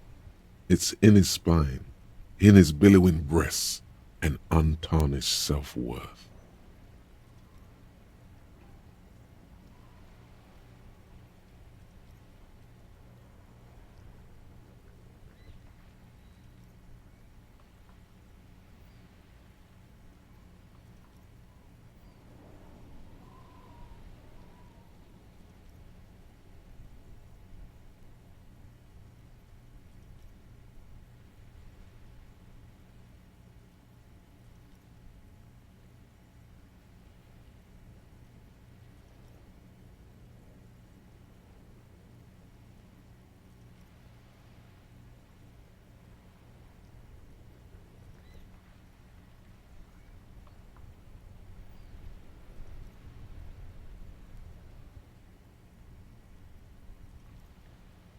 The old carabinier stands quietly like a statue, his features motionless.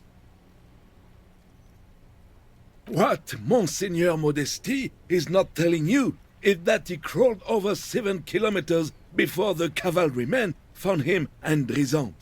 2 days later that was. And that even whilst crawling with a mangled half-dead prince on his back, he still managed to murder 3 rebels on his way.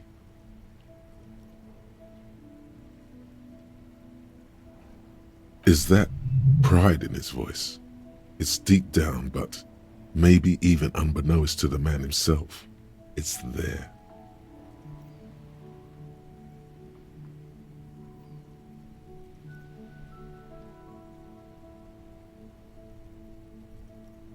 Sorry, officer, but you're reading me all wrong.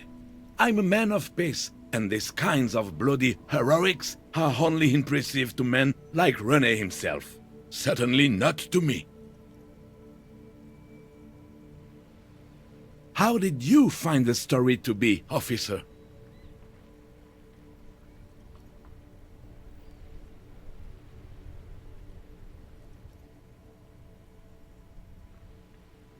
Bon Dieu.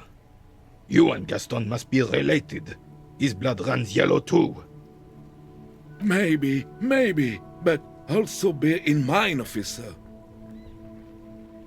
They don't hand this out for anyone with a service record. Oh no, you have to get shot repeatedly, and you need to get your hands bloody too. Really, really bloody. Do not speak of what you know nothing about, Poltroon. Duty is something you will never understand.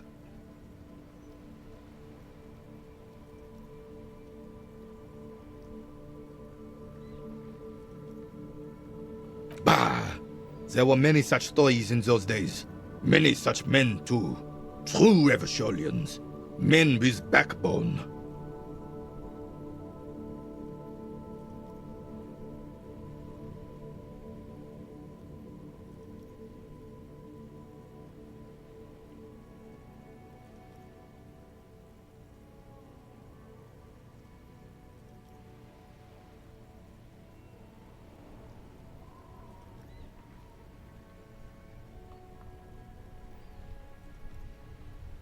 Oh yes, René, yes. Men were bigger, girls were prettier, and everyone wore the fascia. Lord, please bring those days back, if you can.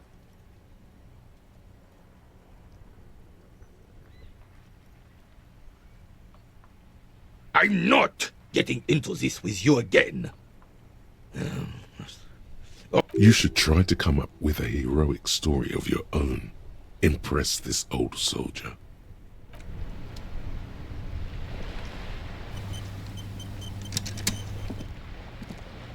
The purity of snow always reminds me of the purity of a man's soul. I prefer the old name, Insulindian Lily. Girls brought them to young cadets when they entered service. Wearing them on your cap was supposed to bring good luck.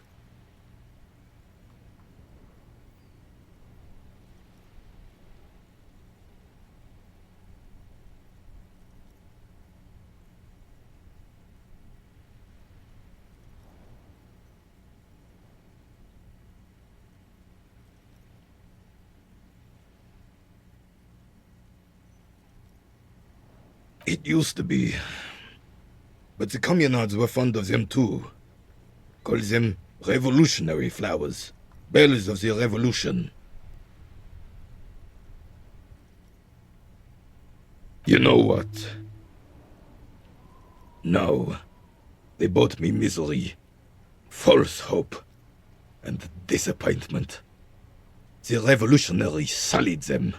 But it wasn't the revolutionaries that sullied the idea for you, was it? She gave them to me too, and your jealous little heart just couldn't accept it. Enough! I can go over these matters in detail with you, Gaston, but not while we have company. So, officers. Maybells don't blossom yet, do they? Maybe on some remote parts of the city they do. But I think you'll have to wait for at least a month.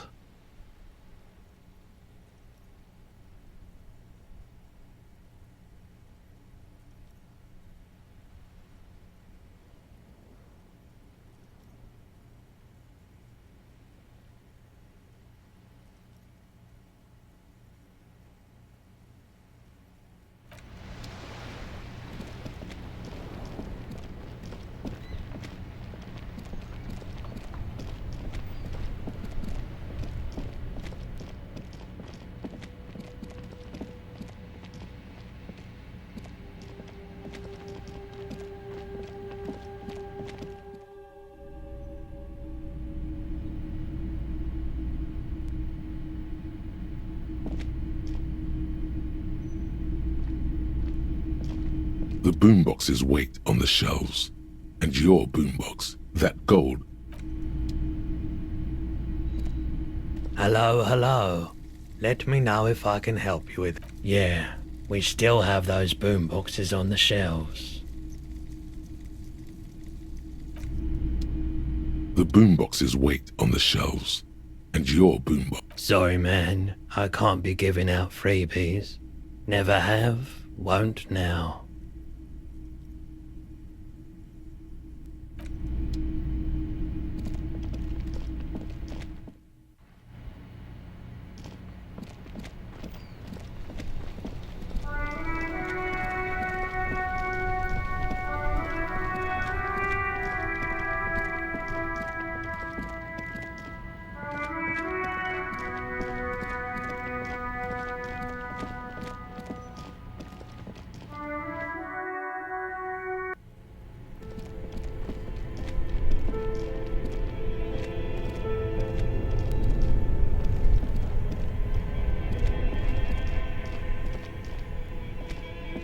This orange machine is dead still.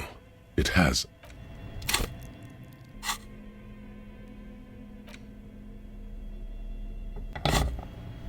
This orange machine is dead still. It has a hand-cranked ice cream churner and...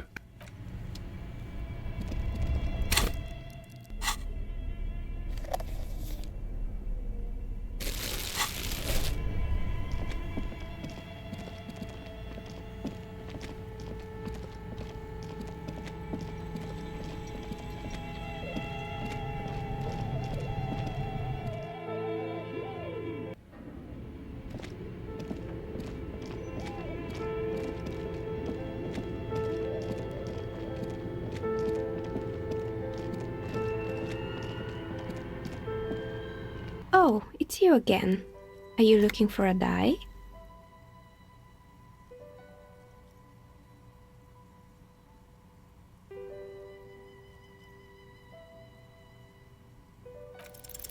You feel nothing. If any, she has begun to idly clean one.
The speakers below are banged up and worthless.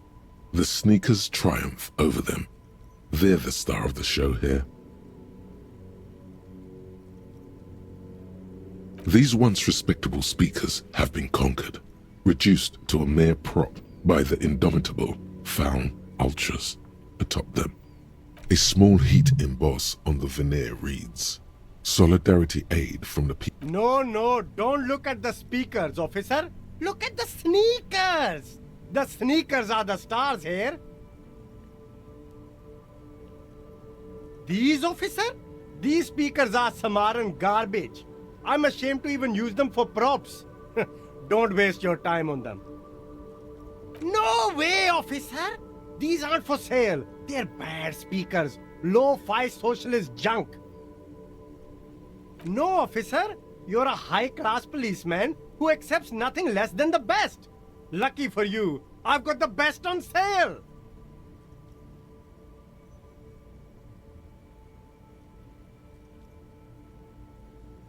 Well, if you want them... But see, they are the pedestal for my sneakers.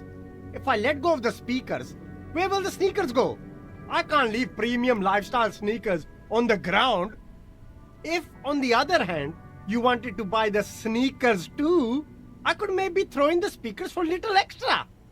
50 cents?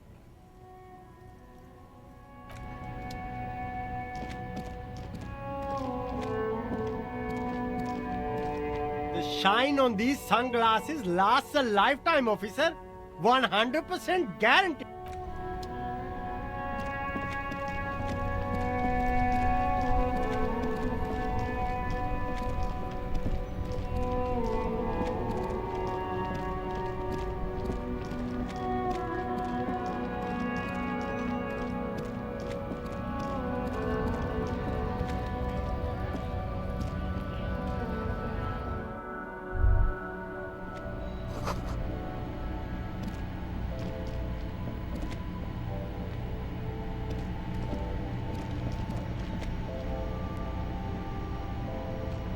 You see several packaged raincoats fill a low shelf beneath a display of croissants and juice bottles. The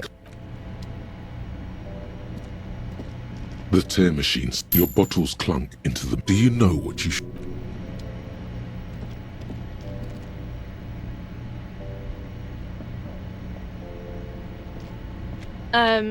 Is this about the questions again? Because I don't really know anything. I don't really know anything. I mean, uh-huh.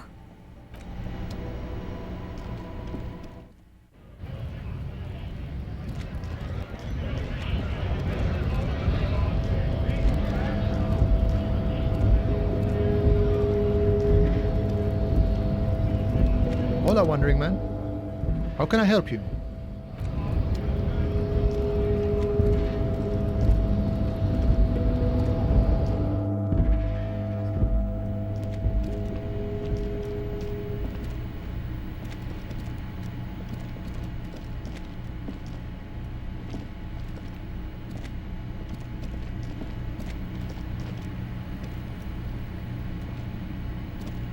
The payphone hangs.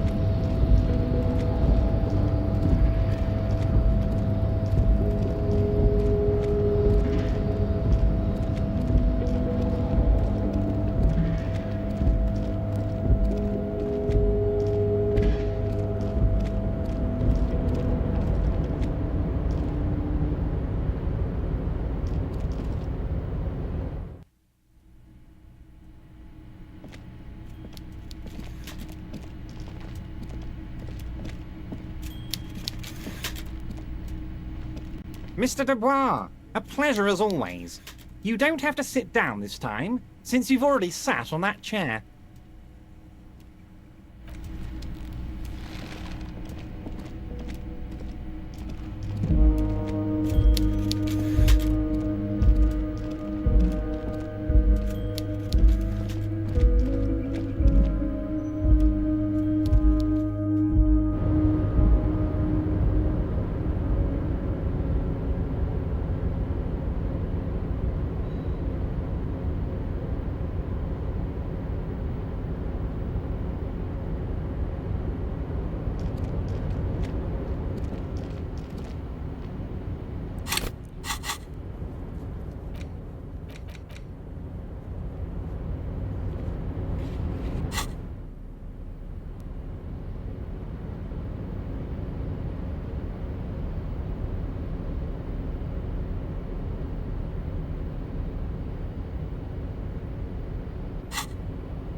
Yeah, what about me?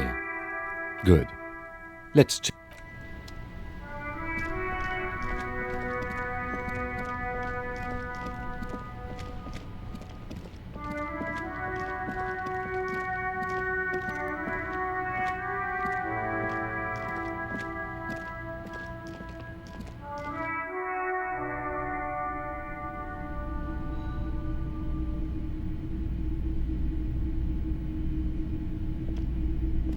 The boomboxes wait on the shelves, and your boombox, that gold and amber Harmon Waushi, stares at you longingly with its tape reel eyes.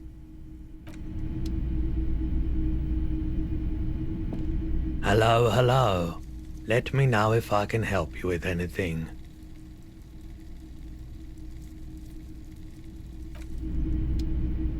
The boomboxes wait on the shelves, and your boombox, that gold and amber Harmon is the Harmon Waushi W2, made in Vespa, designed in Seoul, plays all at discount.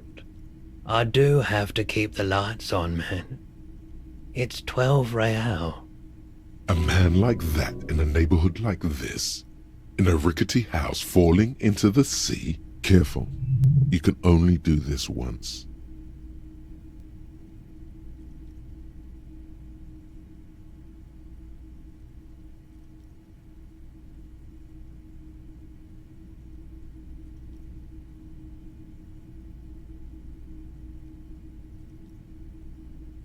Sounds like a rip-off, but okay.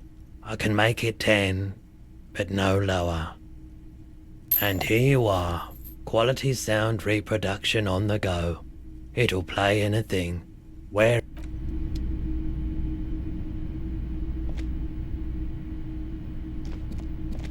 Wow, a very large red t-shirt with an impressive print stands out from the other garb. Oh yeah, the print depicts a muscled man striding toward you, a giant sword in each hand, encircled by burning embers. Behind him is a cluster of cabins engulfed.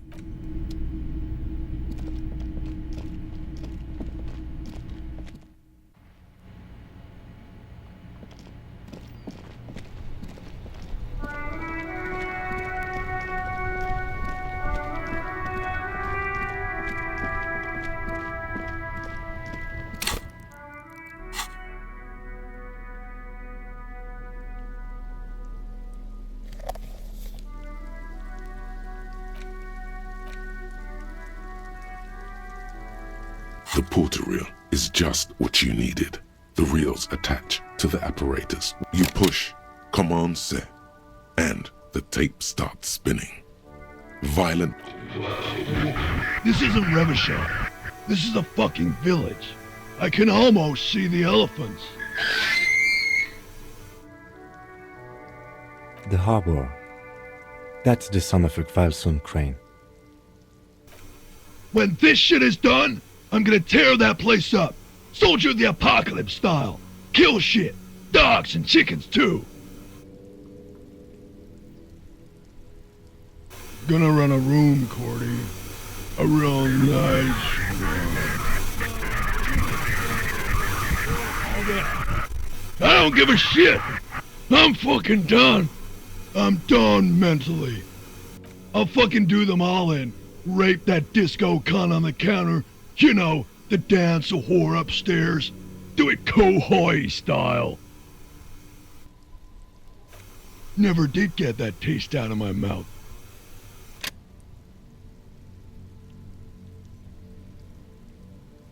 The lieutenant presses the button marked Arete on your porter reel. The tape stops spinning.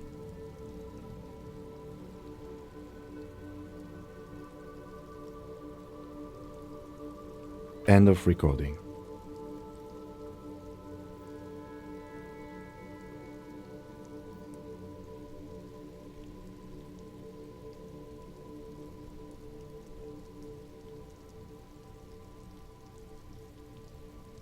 It seemed authentic enough. Probably recorded off the shortwave, then edited to seem more incriminating. He sounded like he was on patrol around the harbor walls,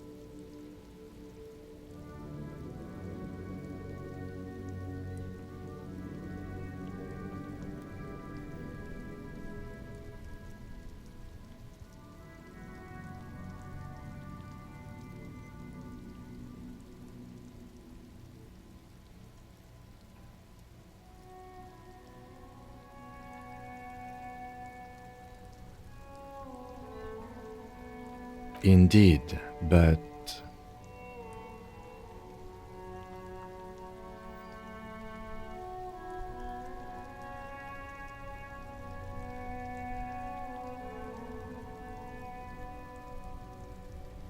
A village on the Samaran Isola, in South Safre. Grad committed war crimes there, the kind of thing he talks about. Who knows? Maybe the tattoos would have an answer. Or maybe Kohoi is just merc talk for atrocity, slaughter. One of the other mercenaries, I think. The one he was talking to. A friend of his?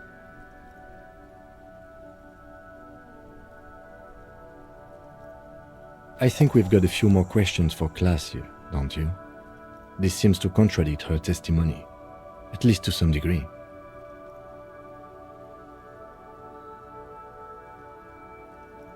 As you take out the tape, the boombox tunes itself back to the cheery radio again, spewing out beats like it's a Friday night.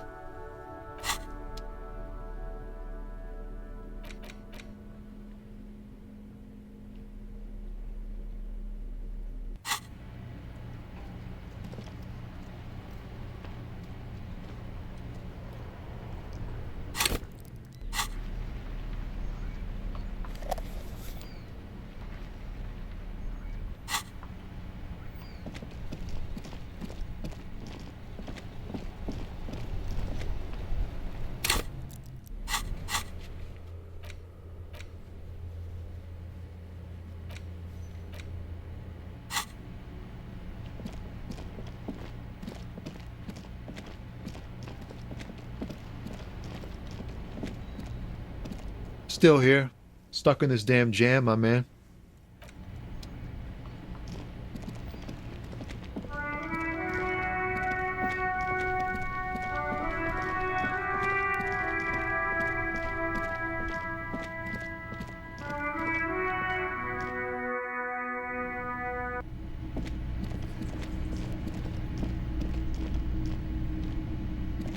Oh, hello, dear. There you are again. Oh, yes. A zoologist. A cryptozoologist, to be more precise.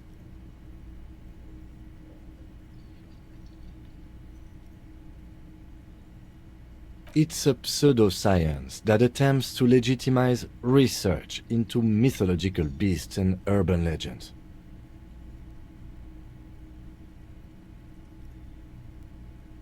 That's one opinion, yes. And people are entitled to their opinions.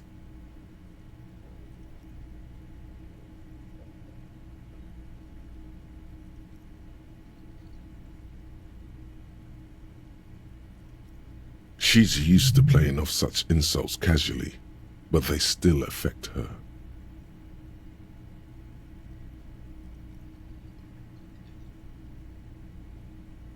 My apologies, ma'am. I did not mean to undermine your hobby.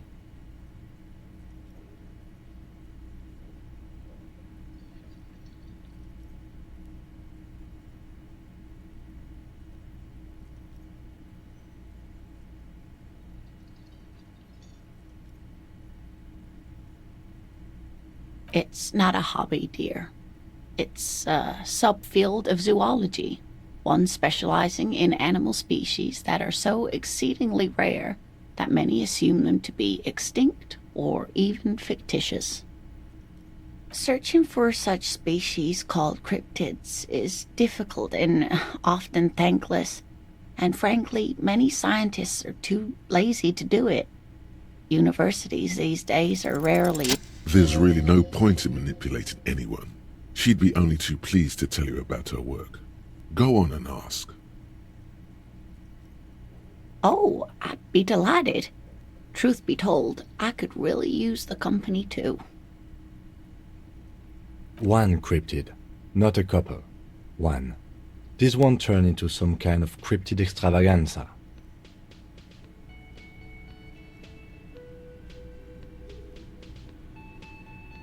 He nods and assumes a waiting posture.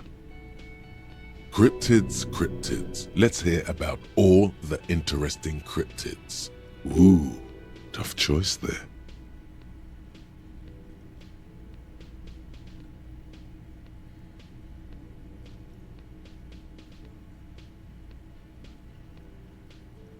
that would be the giant of Kokonur. The giant lives in the most arid parts of the vast Kokonur Desert in South Samara, casting a strange light across the barren wastes. A mirage or a psychogenous luminance.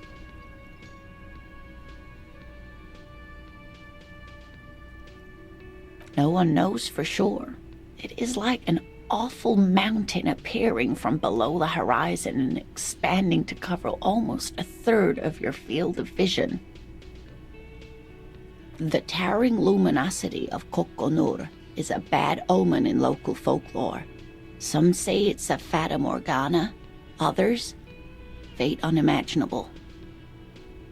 Hui. No animal can be that large. It's a mirage. That's what makes it so peculiar. A species surviving at the very limits of scientific law. The giant of Kokonur must be the largest animal the planet can support.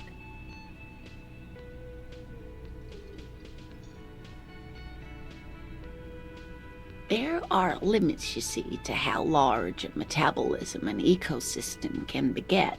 Some say a gravity anomaly below the Kokonur Desert might allow the... Of course, dear.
Officer, it's a fine day for questions.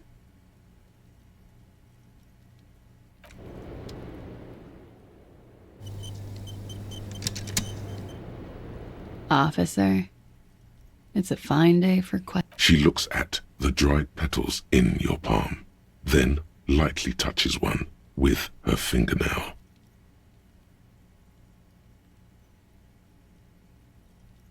Chipped white polish covers the nail. It's long and sharp, like a mini dagger.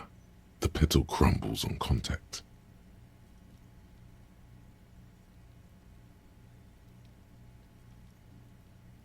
Maybell, is that the one you caught?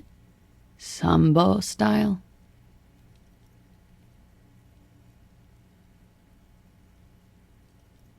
A martial art, sir.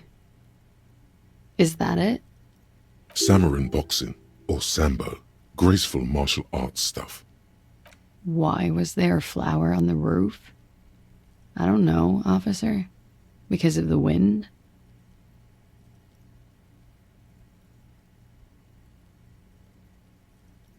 She puts her coffee cup down, with a soft ring, as the porcelain meets the metal table.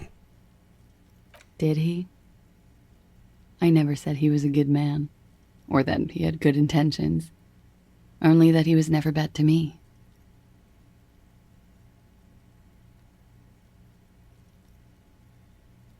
Where did they get this recording exactly? It's intercepted radio chatter of the deceased, recorded via a de-encryption station. It's authentic enough.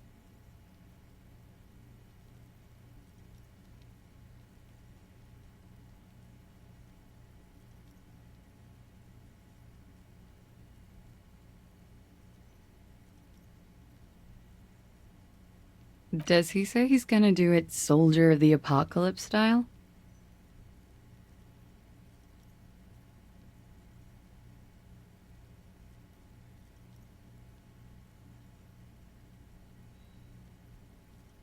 The phrase was used.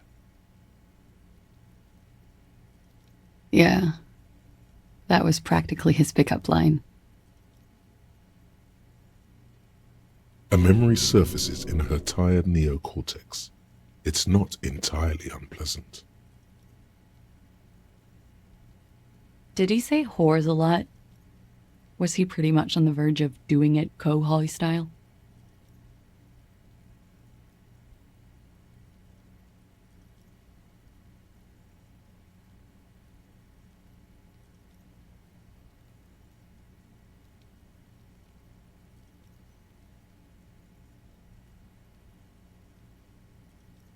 He wasn't actually there. He didn't do a tour, or at least didn't tell me he did. Would have been overkill anyway. He lived his own little kohoi. It wasn't his everything.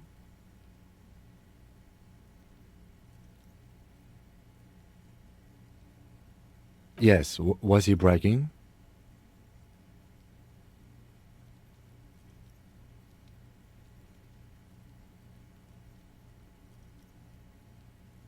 Oh no, I'm pretty sure he did all those things, then integrated them into his idea of normalcy, to keep on living, until they just sort of turn into his, what's the word I'm looking for?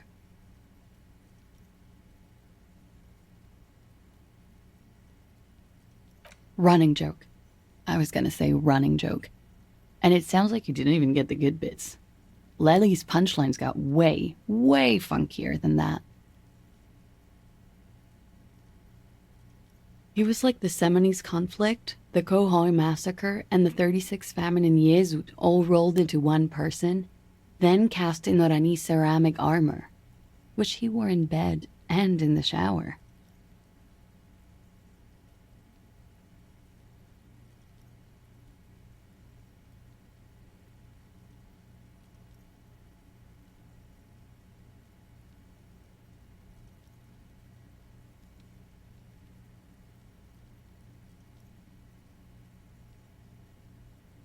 We're all scraping up any happiness we can find, officer.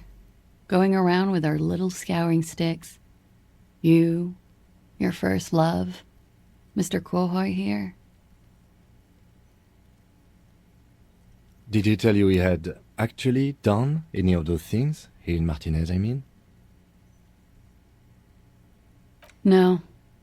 We were too busy laying waste to our own nervous systems to direct any of the fury outward. He seemed happy, I guess. At ease. As much as a man like him could be.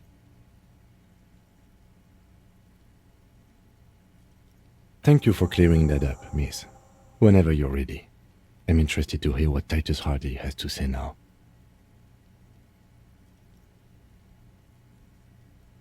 She takes a very small sip of her coffee and smiles.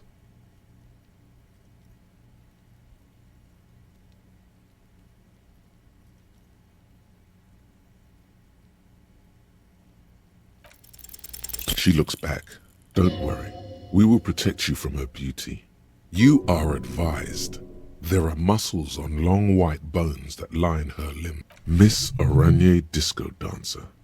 You want to put your hand on her back and feel it arch. The strange moment ends. It was brief, no longer than 2.2 seconds. Like, for example, his name? Actually, officer, I didn't know his name. I just called him Lely.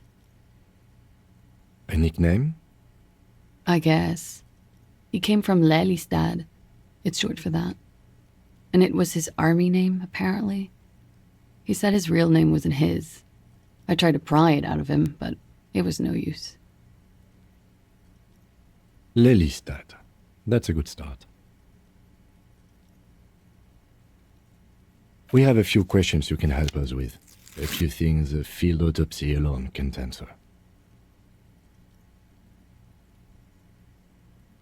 young woman cranes her neck, trying to catch a glimpse of the page the lieutenant passed to you. On it is a list of autopsy observations recorded neatly in blue ink. He was 42. 42? Are you sure? I would have had him above 50. He had many scars that made him appear older. But no. We even celebrated his birthday like some weeks ago. It was a funny 2 days. He had little reason to lie to me. We were slightly off then. Thank you for clearing it up. A miss. The adversary won.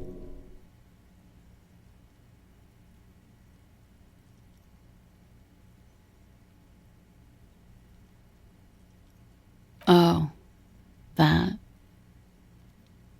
It was a map of his life and the places he visited as a soldier. It was mostly for showing off to chicks, though. How? Imagine him lying in bed. Freakish musculature laid out on the sheets. Scarred, of course. Tattooed. The sheets are dirty for some reason. He's smoking and drinking, of course. And his chest and shoulders and arms are studded with stars. Tens, hundreds of them. Maybe even thousands.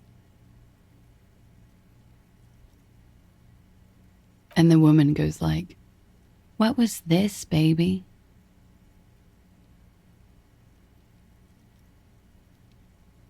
And he says, "That was too hardcore. Don't ask me about that." So she goes, "Okay, but what's this, baby?" And he's like, "Saw some bat shit there. Killed some loincloths." And so it goes. Star after star. Port after port. Third world country after third world country. And he's done horrible things in every single one of them. Oh yeah.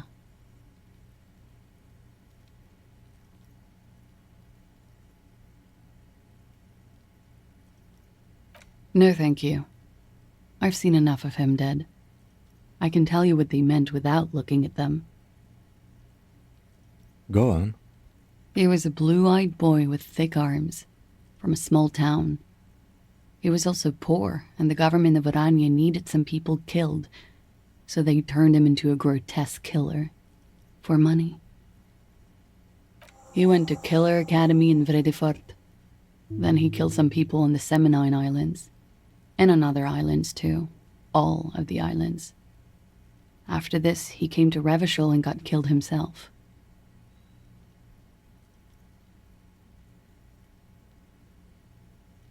Change of topic, perhaps?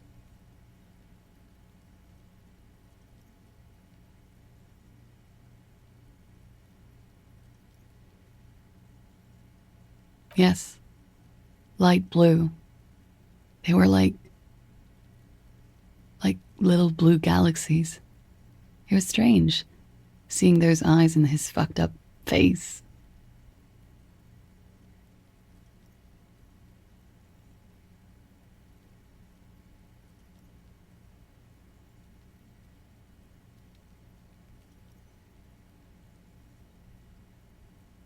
Pardon the swearing. I do him an injustice. He wasn't ugly. And he had a beautiful, soft voice. Very surprising, what with all the scarring. It was quite something, watching him speak. He had a combat wound on his chin and mouth.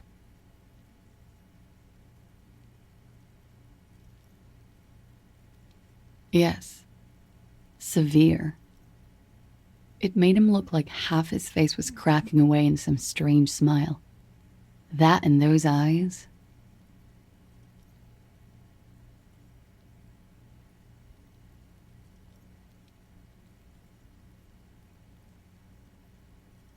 It's clear she was very much attracted to him, and still is.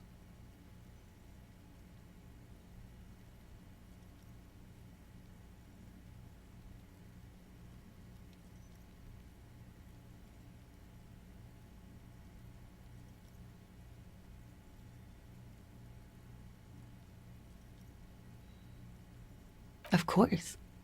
He was the most strangely beautiful man I've ever been with. And I mean that.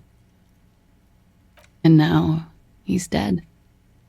A pity. Ah, yes. His hair, if you can remember? It was light brown, almost blonde. He darkened it with brilliantine, made oily. Not nice to stroke. I couldn't convince him to leave it alone. In Oranje, officer. It's, I think municipality is the term. A nowhere town there.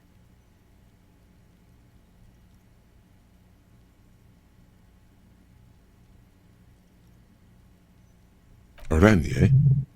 Oranje's map of waterways? This fits with his tattoo. You were almost right, officer. That means his race was occidental, not mondial.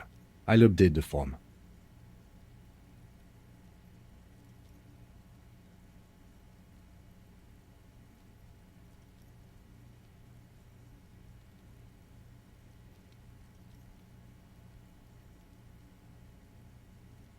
Yes, we were compatriots.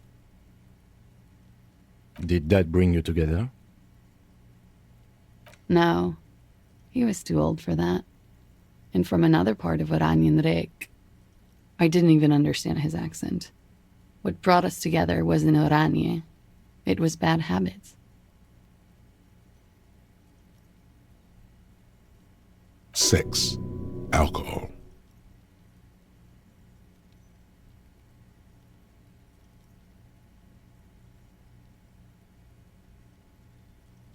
Speed. Probably also sildenafil. All right.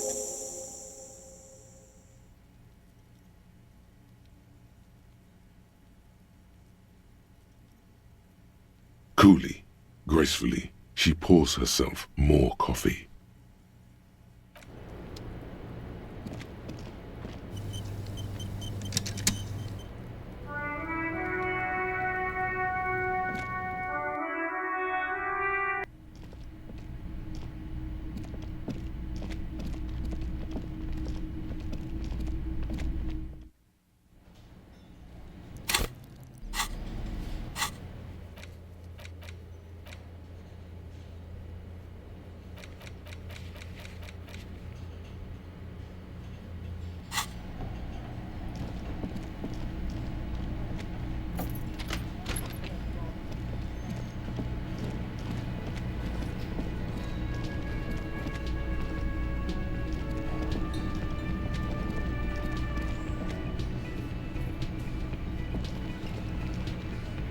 The clowns are still hanging around. What is it now?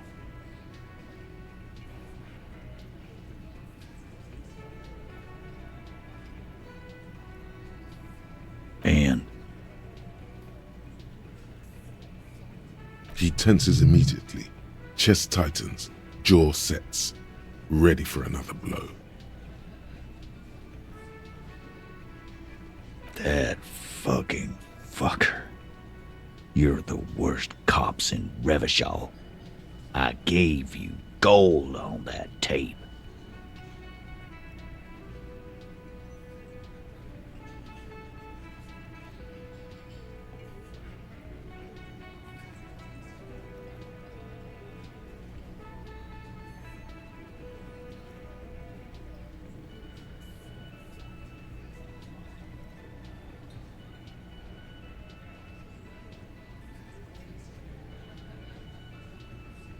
Fucking fuckity fucker.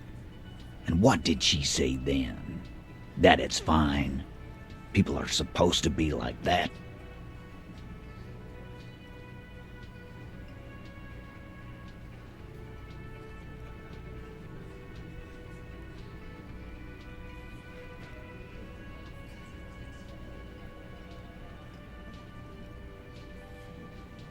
Yes. In fact, I think she thought it was a little funny. Funny? No good goddamn psycho whore.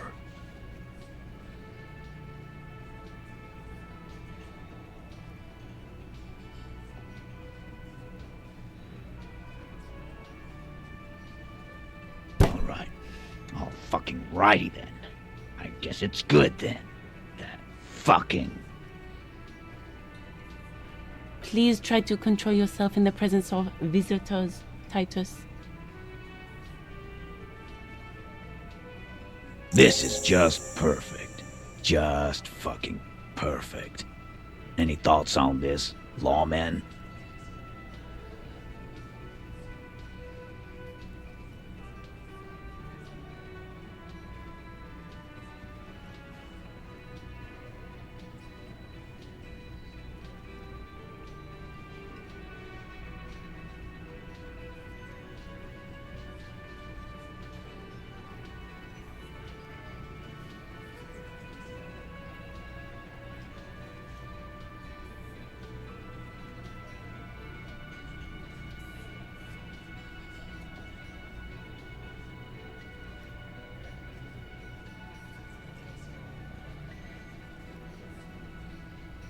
Women are crazy, irrational.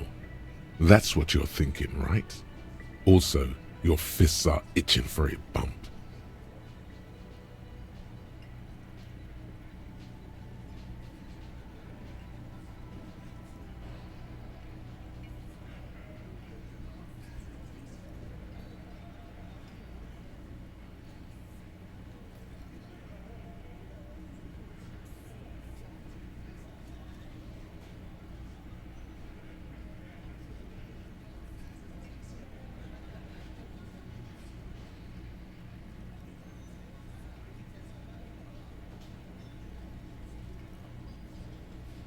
Nah, I know her.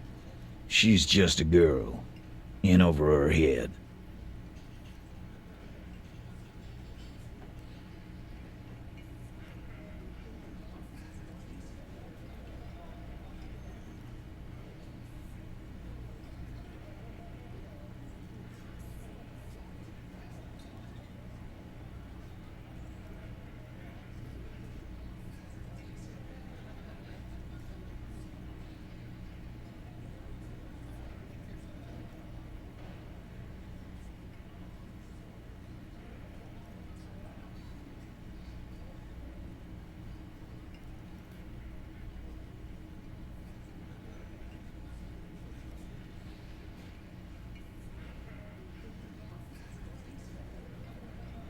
Yeah, you're right about that. She takes way too many drugs. Well, it's as they say. You can't do anything with an underdose. With an overdose, you can at least try to come off it. Take a bath, do breathing exercises, get medical attention as necessary. With an underdose, you're just you. Yeah, but I mean, she has an actual drug problem. Not like you. Not like us. I don't think I've ever... I already told you. We fucking hanged him.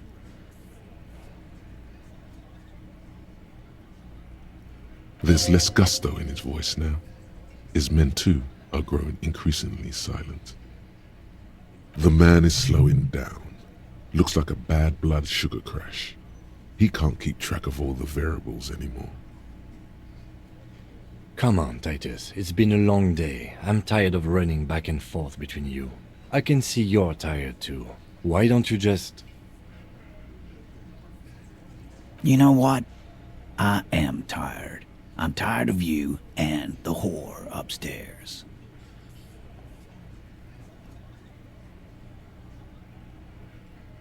Next time you see her, tell her, Titus said, "Fuck on!"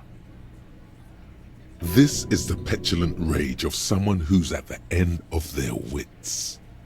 That lying, scamming. We're done. This is over. You understand? Your little investigation is over. Yeah.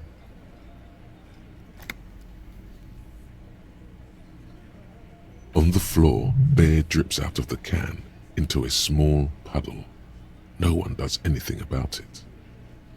What is this quiet funeral shit? All we need is some beers in us. Bartender, 20 beers for the Dock Workers Union.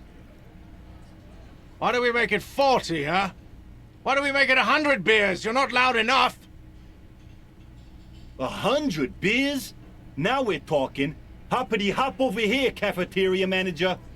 The window might be closing. The more beers they get in them, the less cooperative they will be.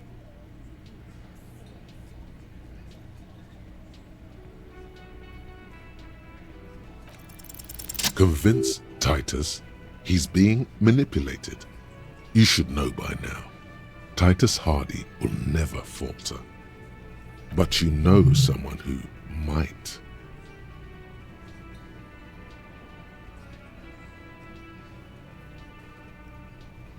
Fat Angus, the powerful guy, Mr. All Muscle.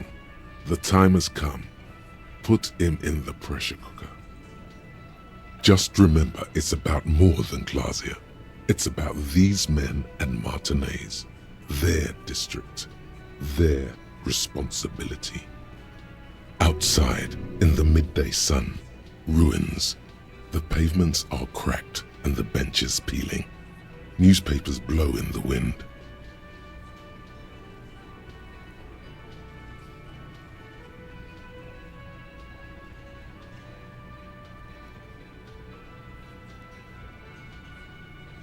Huh? He'll get it. Go on.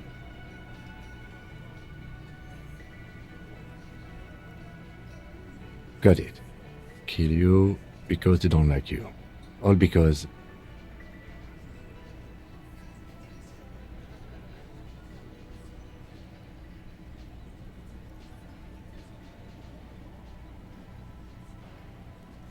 Goddamn right.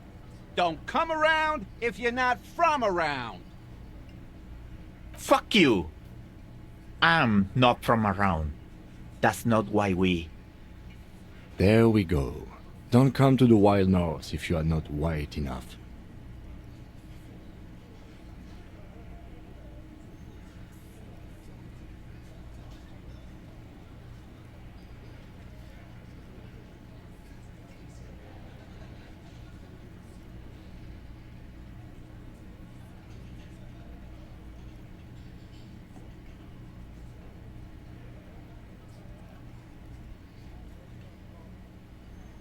It wasn't that.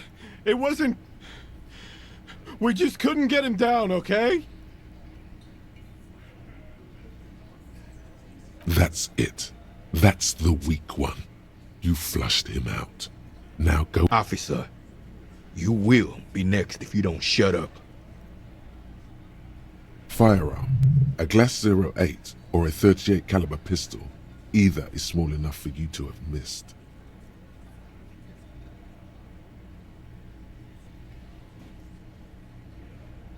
He's onto you. He knows what you're trying to do.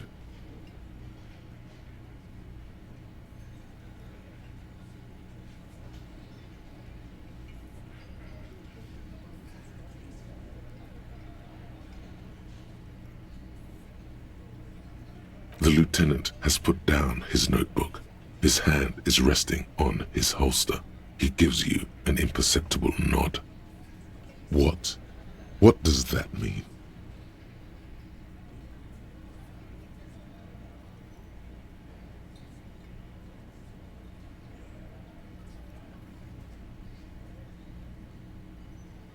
No, I'm not gonna do it.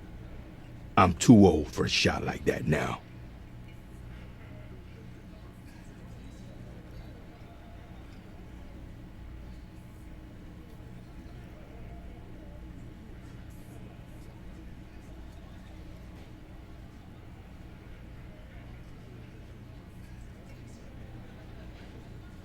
Suddenly, there's an awful ringing in your ears. Your body temperature spikes. You're burning all over with fear. The most terrible fear. Bigger than any before. To your right, you sense the air move. The lieutenant draws his firearm. You only manage to perform one more movement. An instinctive jerk to your left. Then, no sound. No one screams. It's impossible to say where it comes from. More dead cops. Sad news from the district of Martinez, as the bodies of 2 police officers are found floating in the canal. It is believed the officers were pursuing a murder investigation, but got caught in the dock workers' strike and were gunned down under unclear circumstances. Such needless loss of life is truly tragic, a local union leader, Everett Clare, commented, and added that although the event is truly horrid, we can expect similar incidents to follow if right-wing vigilantes are allowed to run around uncontrolled and try to wriggle their way into well-organized neighborhoods.